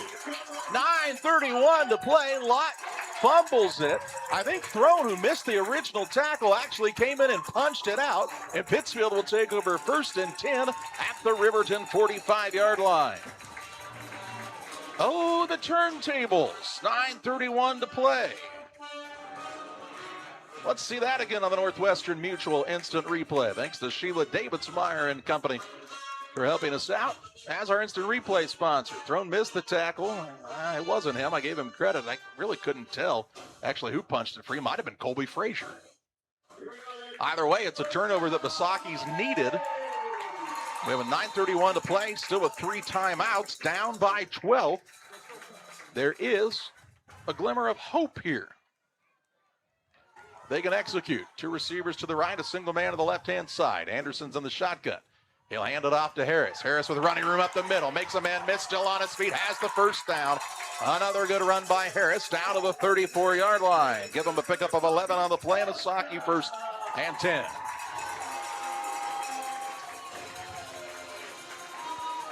Did you see who recovered that fumble? I couldn't tell. Clock rolling here, 9:20 and counting. Seal split to the left. Henderson and Wassel to the right-hand side. Handoff will go to Wyatt. Wyatt looking for room on the outside. Drug down from behind. Doesn't get a loss on this play. To the 36-yard line. Loses 2. That'll bring up a second down and 12. Job by the defensive end from the backside for Riverton that time to chase that play down.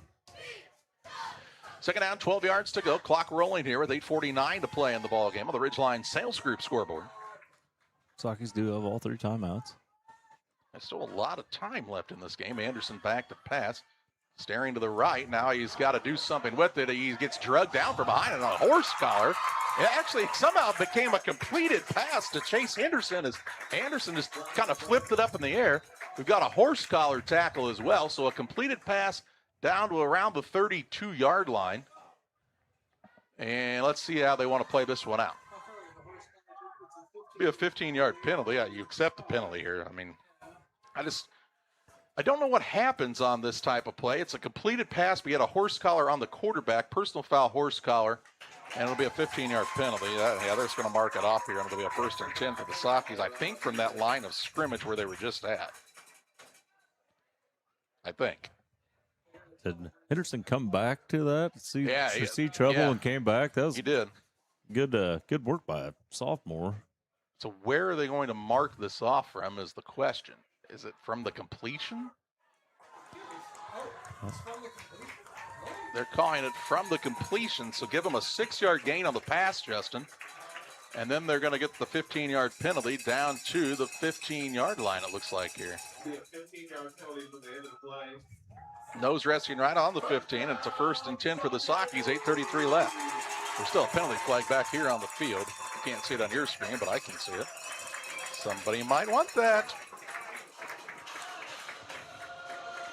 Is it the? I think it's it the white hats. The white hat. The white hats flag. 8:33 to play.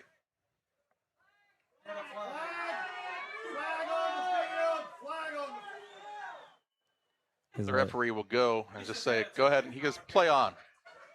Anderson back to pass, looking for the end zone, looking for Henderson. Jump ball. He caught it. It was tipped. Both feet and down. Then he caught it. 2 feet in. Anderson to Henderson. And that's a Saki touchdown. And all of a sudden, we have a ball game. 8:27 left on a sensational catch by the sophomore Henderson. Watch this on the Northwestern Mutual Instant Replay. Pretty good coverage here. I think that's Meyer down there on the coverage. He gets the tip. Henderson stays with it, got both feet in, and that is a Saki score. Wow, oh wow. It's 36-30 on the Ridgeline Sales Group scoreboard. And there's still 8:27 left in this game. Buckle in, folks. We're in for a dandy down the stretch. Anderson in the backfield by himself. Trips left. 2 receivers to the right-hand side. Puts Harris in motion. Fakes the handoff. Anderson looking for running room. Breaks out to the right-hand side and gets the 2-point try. That makes it 36-32. 8:27 left. Anybody's game at this point. Stay with us on Central Illinois Sports. Windows and entryways are one of the most accessible ways to enhance the security and visual appeal of your home or business. Pike County Glass takes immense pride in our role of making our community a beautiful place to live. We make sure to design and install with your needs at the forefront of our mind. After all, no great service is worth doing if your customers aren't satisfied. Pike County Glass promises to create the products that you've always wanted to have for your property. Call Pike County Glass, 217-285-4275, or visit PikeCountyGlass.com. 8:27 to play. A game that just seemed like moments ago was 36-18 is now 36-32. Pittsfield to kick off, down by 4. They got a 1-play touchdown when they needed it. They got a takeaway when they needed it. Now can they come out and play a sustained defensive drive and get a stop when they need it? Or can this Riverton Hawks squad capture back that momentum that they've had most of the night? I think you definitely kick deep here. I mean, you could try to go onside, but I think I would kick deep and play defense. Brody Bates, Harrison Lott back deep. Jacob Hall kicking off again. Whole one of 5 seniors on the team, a small class. Ton of juniors and sophomores for the Sockets. Hull takes a deep breath, ready to kick this one off. He'll hit a little pop-up, and it's going to be taken by Giverson at the 46-yard line. Took a little bigger hop with 8:23 to play. Gives Riverton good field position, so they don't kick it deep. And Riverton had a turnover on their last drive. The first time the Hawks had a turnover on the night. 8:22 to play. 1st and 10 from their own 46-yard line. Riverton get that mojo back that they've had on the offensive side most of the night in this one. Damon Emmerich at Great Rivers Bank here to help you with your next auto, residential, or commercial loan. Give Damon a call, 217-285-4404. Shotgun formation for Meyer. Puts Bates in motion. Gonna try a little pop pass to him again with blockers out in front. Makes a man miss. Cuts back, gonna be taken down right at midfield as he kind of gets folded in half. In fact, he'll get into Saki territory on a 5-yard gain on the play. It'll bring up a 2nd down and 5. 2nd down, 5 yards to go. Just into Pittsfield territory, right on the middle of that Saki head here. Just under 8 minutes to play. Pittsfield trying to get a defensive stop. Riverton trying to move these chains. 2 receivers to the right and a single man to the left-hand side. Meyer in the shotgun. Takes the snap. Keeps it himself on the quarterback keeper. Now throws it up for grabs. That is to Bates. Bates is out right at the sticks. It looks like he has it to the 45-yard line. A gain of 4 on the play. Might be just a yard short. And he will. A 4-yard pickup. It'll bring up a 3rd down and 1. Went out of bounds as well, so that should stop the clock. 3rd and a yard here for the Hawks.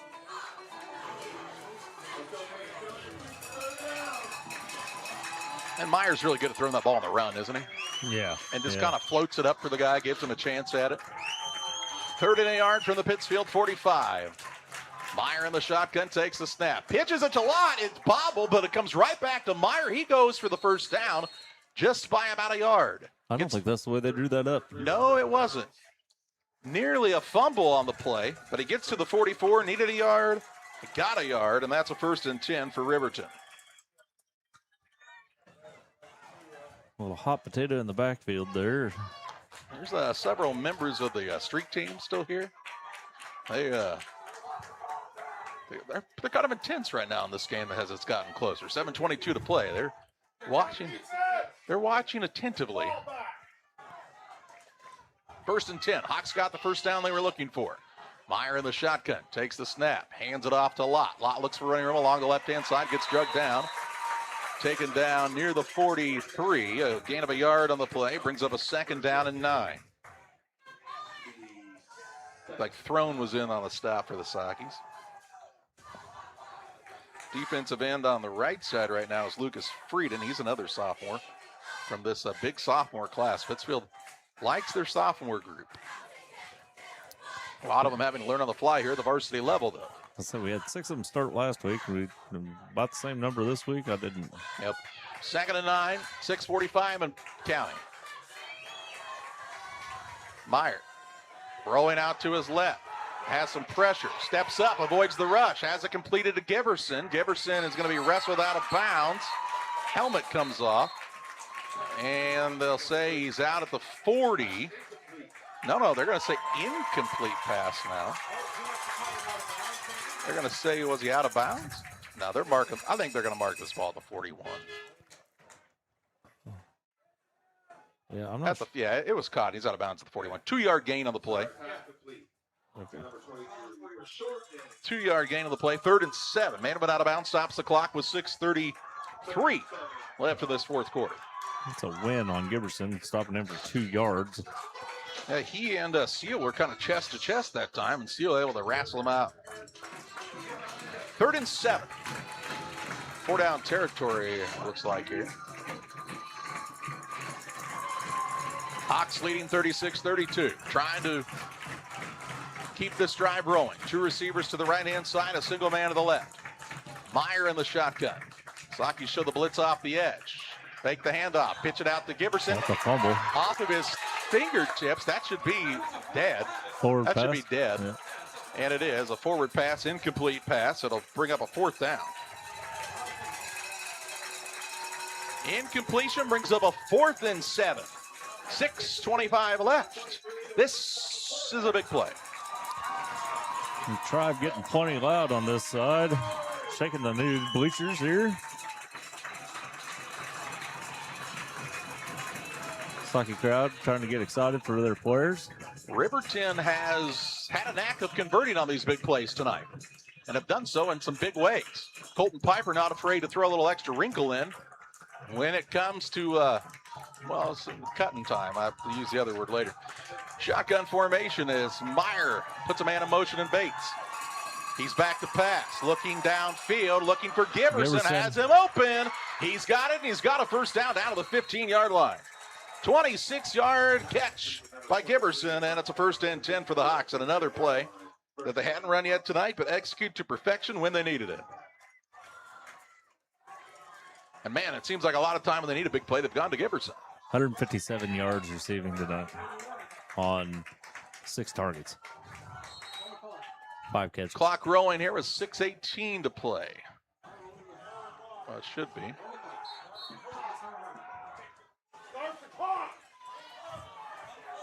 They're trying to run it, and there it finally connects.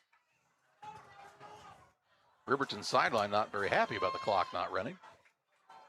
Lott with the carry. He's going to break outside, trying to get the corner. He turns it up, and he's got a touchdown. Lott is in for the score, and Riverton gets the response they were looking for. Lott takes it in from 15 yards out of the 5:59 mark of this fourth quarter. 42-32, back to a double-digit game. That's his longest run on the night. 15 yards for a touchdown. And makes it a 42-32 score. Hawks will go for 2 here to try to make it a 14-point, or a 12-point game again, I should say.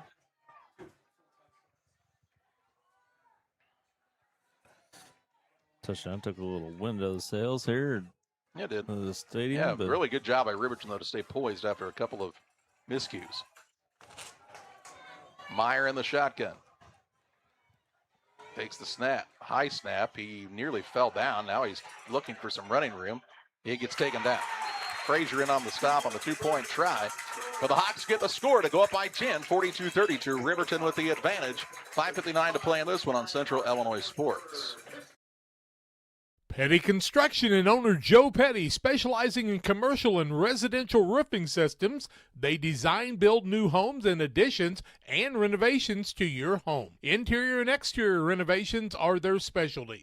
Petty Construction and Joe Petty have the experience in building you are looking for. Call 217-779-6384 or on the web at joe.petty@pettyconstruction.com. Building your community one job at a time.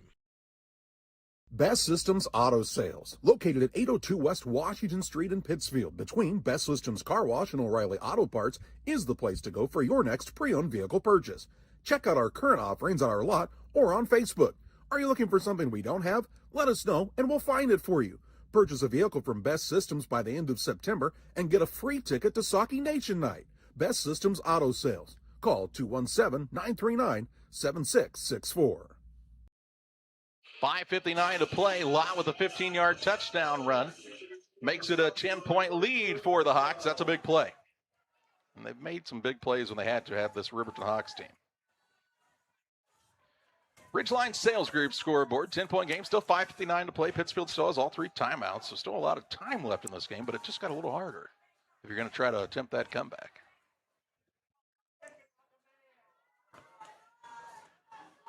Giberson got the ball teed up, waiting for the signal.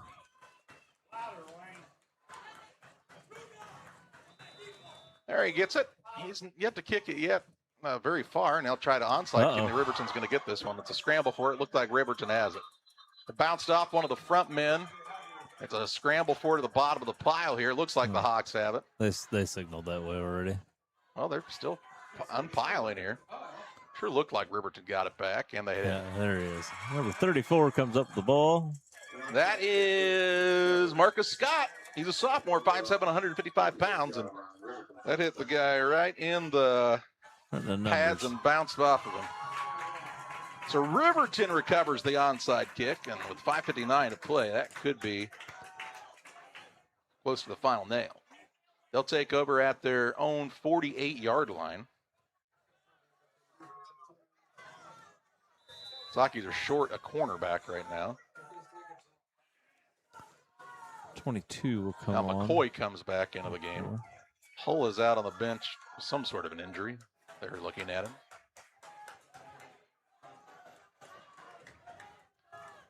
They'll hand the ball off to Lott. Big running room left side. He bowls into a couple of men inside Socky territory to the 49-yard line. 3-yard pickup on the play. Merriman on the stop brings up a 2nd down and 7. They'll keep the clock moving here, though, with 5:40 and counting, up by 10. They're a couple of first downs away from icing this one, getting their first win of the season. And it looked like Pittsfield had all the momentum back when they cut it to that 36-32 game, or score, I should say. And Riverton converted another one of those 4th down and long plays. To who else? Giberson. Bad snap. Meyer able to corral it, though. Now he's trying to get away in the backfield. Frazier does a good job to stay with him to take him down. No gain, no loss on the play. It'll bring up a 3rd down and 7. Clock is under 5 minutes to go now. 3rd down, 7 yards to go. If you're Colton Piper, and depending on what you do on this play, if you get to a 4th down and I say more than 4, I think they punt it and pin Pittsfield deep and say, go ahead, drive the length of the field. Yeah. Dare you. They'd like to just convert on this 3rd down play, though, and not have to make that decision. 2 receivers to the left. I don't think I'd lose sight of number 23. Seems like that's their go-to guy. He's lined up offset on the right-hand side. Now the quarterback Meyer going to be bottled up in the backfield, taken down on a sack. Loss of 3 on the play, back to the original line of scrimmage. Pittsfield will call a timeout on the Adams Fiber timeout. It'll be 4th and 10. That will stop the clock on the Adams Fiber timeout. Pittsfield with 2 timeouts remaining. Adams Fiber, whether it's game day or every day, Adams Fiber has the speed and reliability you need. They're the hometown favorite for blazing fast internet. Adams.net or call or text 217-214-3423 to join the winning team. I have to speak to you about something that is concerning me. Heard you and your mother talking about this Arlo fella. You're dating someone? Yeah. Dad, Arlo's the name of the new security cameras that we got from our service provider. Arlo's not a boy. Oh, boy. Ah, not a boy. Apparently, we just learned that it's a camera named after a boy. Why don't you name it Peter?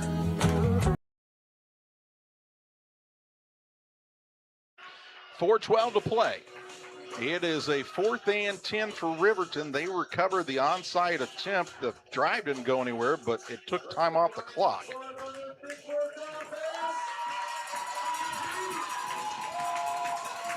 Hawks will punt here. They're looking for a big return from Riker Wyatt is this Pittsfield group. Carrollton beat Unity Payson 48-6 tonight. Porta 18, Olympia 16. That was a final. Defensive battle. Wilmington must be good again. Giberson to punt, gets a bad snap. He's going to try to pick it up and kicks it downfield. Wyatt will field it on the fly and then get taken down at the 33. A dangerous proposition there. The Sockies start 1st and 10 from their own 33 with 4:06 to play. 1st and 10. want to give a shout out to our friends at Trucks. Contact Levi Walters. Harvest season's just around the corner. If you need some diesel repair, or whether it's in the field on the go, or they can work with you in their spacious shop area at Trucks, the industrial park in Pittsfield. Anderson's in the shotgun. He hands it off to the running back, Ryan Harris. Harris stretches out to the 40-yard line, a pickup on the play of 7 yards. Brings up a second down and 3. Heck of a block by Anderson after he handed that ball off her. The quarterback hands it off and then laid a lick on the man. Second down and 3 yards to go. Clock moving, 3:47 left. Anderson back to pass. Going to give it to Harris on the pitch play now. They'll trip Harris up after a short gain of a yard on the play to the 41. And it's quickly 3rd down and 2. So 3rd and a long 2 yards to go here. 3:30 and that clock keeps ticking down here. On the Ridgeline Sales Group scoreboard. Trips right. Anderson in the gun.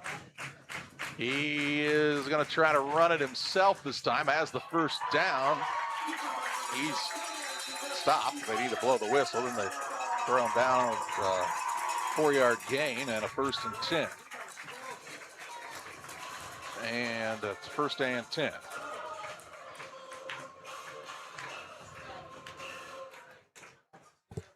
Clock starts with the play, or the chain set, I should say. Trips Ryan, a single receiver to the left. Back to pass, bad snap. Anderson keeps his eyes downfield, heaves it up looking for Wyatt, who's wide open. Wyatt gonna try to protect the ball here. He's running with a way outside, but he gets inside Hawk territory down to the 27-yard line. That'll be a big play for the Sockies. 28 yards and a 1st and 10. Riker Wyatt making some things happen. They'll move the chains. Wonder why they put the young guy on that down marker, huh? Clock starts. Under 3 to play. Still down by 10, but Pittsfield in Hawk territory at the 27. They'll hand it off to Harris. Harris breaks it outside, looking for the corner. He'll be taken down right at the 20-yard line. A pickup of another 7 yards on the play. It's 2nd down and 3. Clock keeps moving. He tried to get to that marker from the 20-yard line. It's a short 3. Anderson with the play call. Bad snap. It goes right to Harris, actually. He'll take off and run. Sockies kind of stood around. It was a live play, and they get a 1st down as Harris picks it up and makes something happen to the 16-yard line. 4-yard pickup and a 1st and 10. It was a bad snap. Riker Wyatt was one of the blockers on the left side. He thought the play was going to be blown dead. It was not. Little one-on-one action over here on the side. It's in and out of the hands of Henderson. Incomplete. That'll stop the clock. 2nd and 10. 2:09 left. Stops the clock, which gives you a little chance to breathe if you're Pittsfield as well. Ball's at the 15-yard line. 2nd and 10. Anderson hands it off. That's to Harris. Harris with some running room out in front. Breaks free. He's close to the 4 before he's taken down. That'll be a 1st down on an 11-yard gain. It's 1st and goal. 1st down and goal from the 4. Clock moving here, under 2 minutes to play. Another handoff, this time to Harris. He'll be in for the Socky touchdown. Harris is in for the score with 1:53 to play. 2-point try coming up. Onside kick attempt coming up.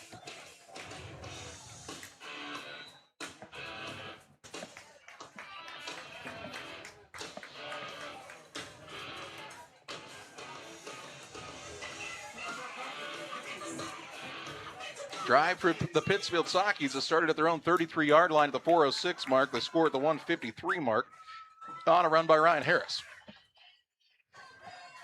Anderson in the shotgun. Back to pass, looking to his right, looking corner of the end zone for Henderson, and this is well overthrown. This will be incomplete. 1:53 to play. Big onside kick coming up. 42-38, Riverton on top of Pittsfield. High school football on Central Illinois Sports, fueled by Logan Ag.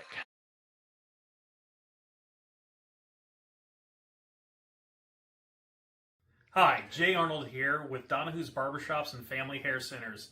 You can find us in Pittsfield, 2 blocks west of Walmart, and Mount Sterling on Pittsfield Road, and on the south side of the square in Winchester. We have 6 full-time experienced barbers and cosmetologists to make sure you get the haircut you want. You never need an appointment because we only take walk-ins. Find us on Facebook. Stop by and see us at one of our 3 locations soon.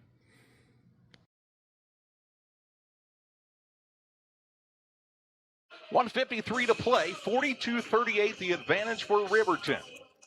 On the Ridgeline Sales Group scoreboard, Pittsfield with an onside kick attempt coming up here. Well, if anything, they made the second half more exciting, Charlie. They just got down so far, 3 scores, but it's hard to, it's hard to come back from that. Yeah, 4 touchdowns in a row, though. Cody Anderson's going to come in and handle the onside kick attempt here.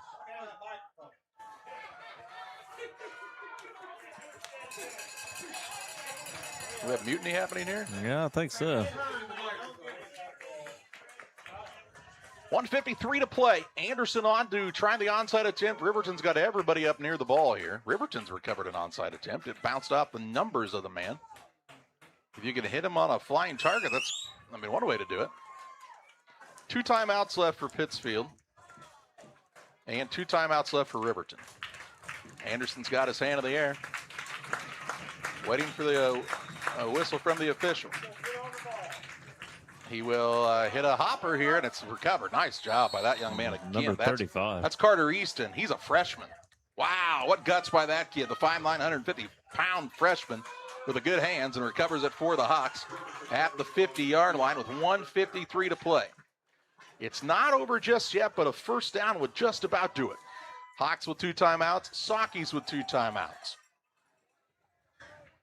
1st and 10 from the 50. Expect large dosage of this RPO game with a heavy lean to the R.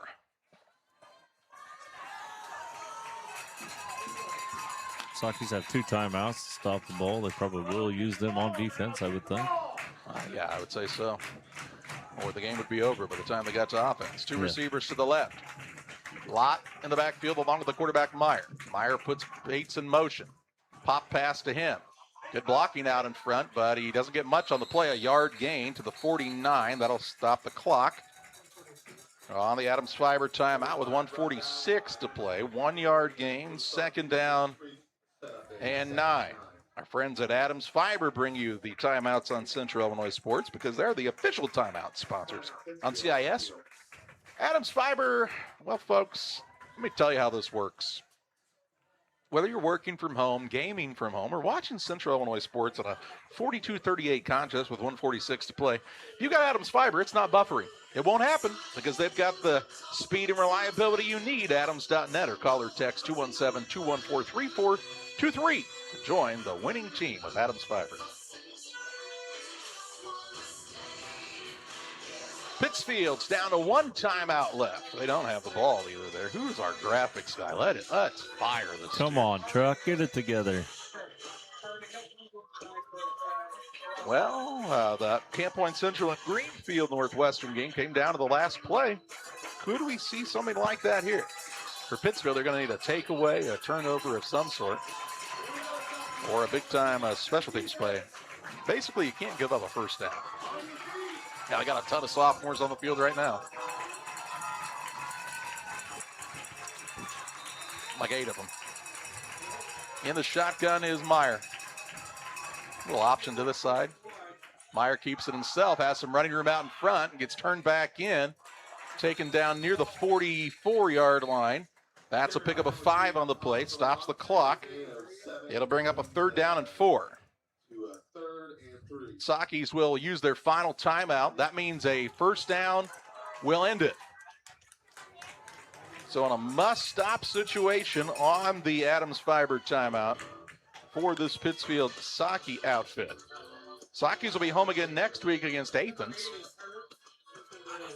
Looks like the Saukeys are bringing Kyler Wassel off to the sideline now, a little banged up.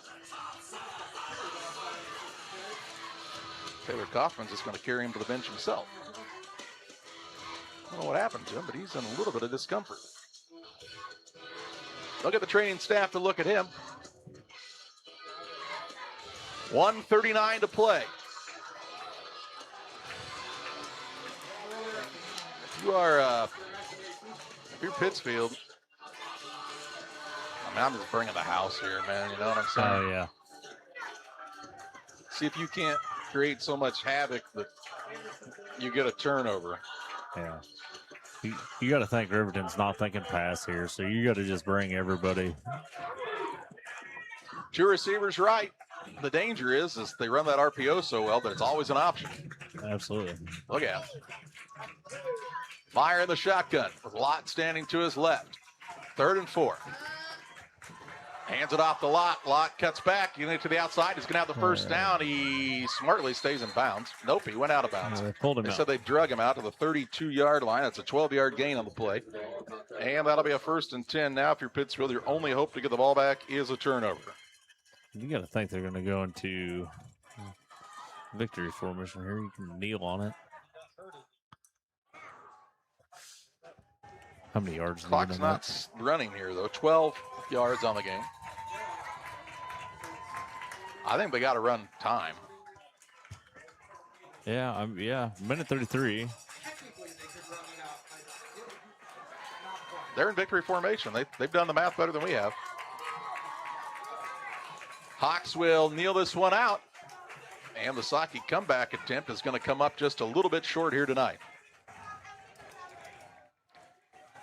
Couple of more knees. They need to really watch the back judge here. The play clock's got turned off for some reason. I don't know if they disconnected or what happened, but we've had problems with them here in the past. 2nd down and 11 as they take a 1-yard loss on the knee. You're telling them to watch the back judge. You'll start counting. Clock under a minute now. Take a knee here and then one more and this will be over. So we're a kneel away from the Blessing Health System post-game show, where we'll have final stats and also name our player of the game. Saki's got down 36-18. They cut it down to a 4-point game a couple of times. Just never could get that last stop, and they needed it. Kudos to Riverton for making big play after big play after big play when the game was on the line. They take that last knee, brings up 4th down. Harrison Lott does a backflip. That was actually kind of impressive. And the Sakis lose this one, 42-38. Hawks get their first victory of the season, move to 1-1. Pittsfield drops to 0-2 on the season. They're home against Athens next week, and we're back with final stats and more after this. I knew there was something wrong with my back. I couldn't feel nothing from my waist down. I couldn't put my boots on. I couldn't put my clothes on. I couldn't do nothing. Anytime somebody comes in and there's a rapid and sudden decline, you have a very narrow window of time, really, that you can effectively make a change. Blessing's phenomenal. Everything about the place. I mean, the atmosphere is awesome. Blessing is the people you want to see when you have the worst days of your life. You're going to get the best care that you can get.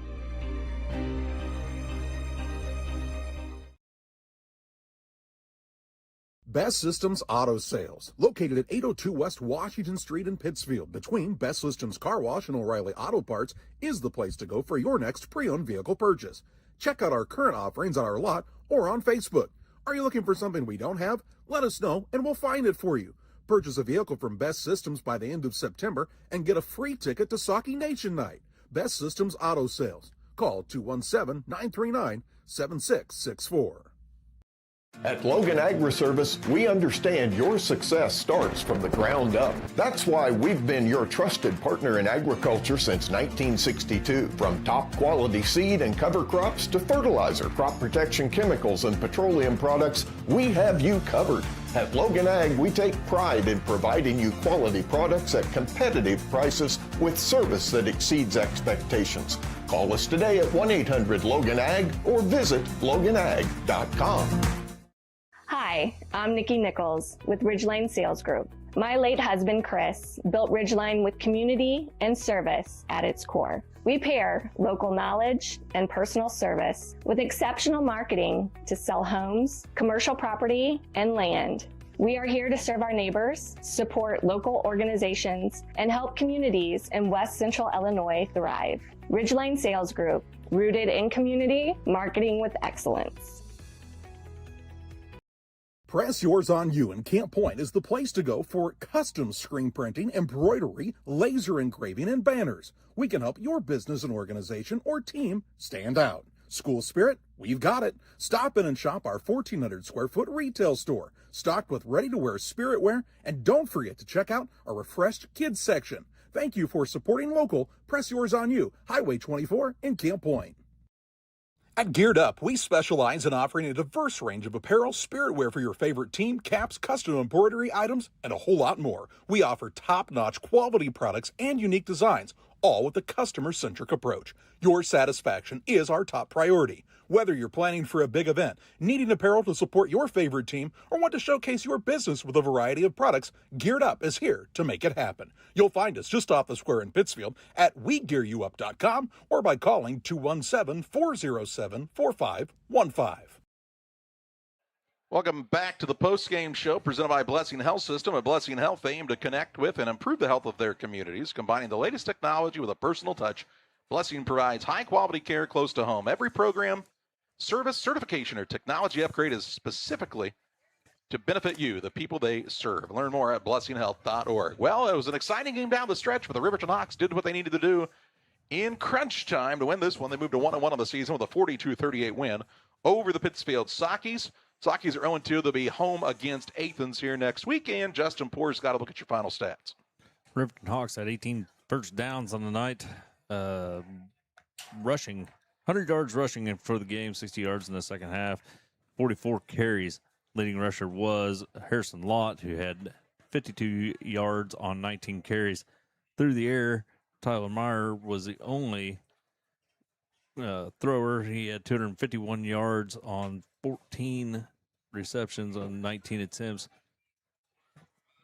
Gives Riverton 351 yards total offense. The leading receiver was Ethan Giverson, number 23, who had 6 targets, 5 catches for 157 yards. They were penalized 11 times for 95 yards and had 1 turnover, a fumble by Lott, covered by the Sockies. The Sockies had 19 first downs on the night.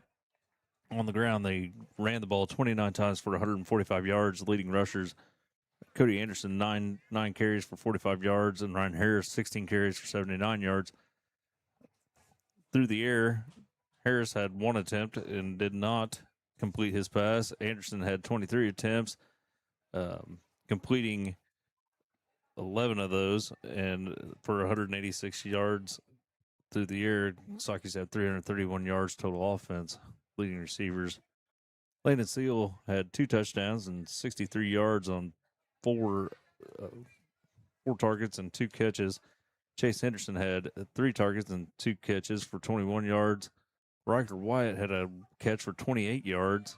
Kyler Wassel had a catch for 14 yards. Colin Menard had 7 targets for 24 yards on 4 catches. And Ryan Harris had 5 targets and 1 catch for 36 yards. Sockies turned the ball over twice. A fumble by Harris in the first and a fumble punt by Bernard in the first half as well. They were penalized 4 times for 45 yards. Time to name our player of the game, presented by Edward Jones Financial Advisor Derek Harris. Financial investments are important, but so are the investments of time, patience, and encouragement our young athletes receive from their coaches, teachers, parents, and mentors. Derek Harris, your Edward Jones Financial Advisor, understands this. That's why Derek Harris is a proud sponsor of the player of the game on Central Illinois Sports. And I think you got to give it to big game Ethan Giverson myself. It's got to be him or Meyer. I mean, Meyer's a guy that steps up, takes the quarterback spot, but Giverson always there when you need him. Like I said a while ago, 5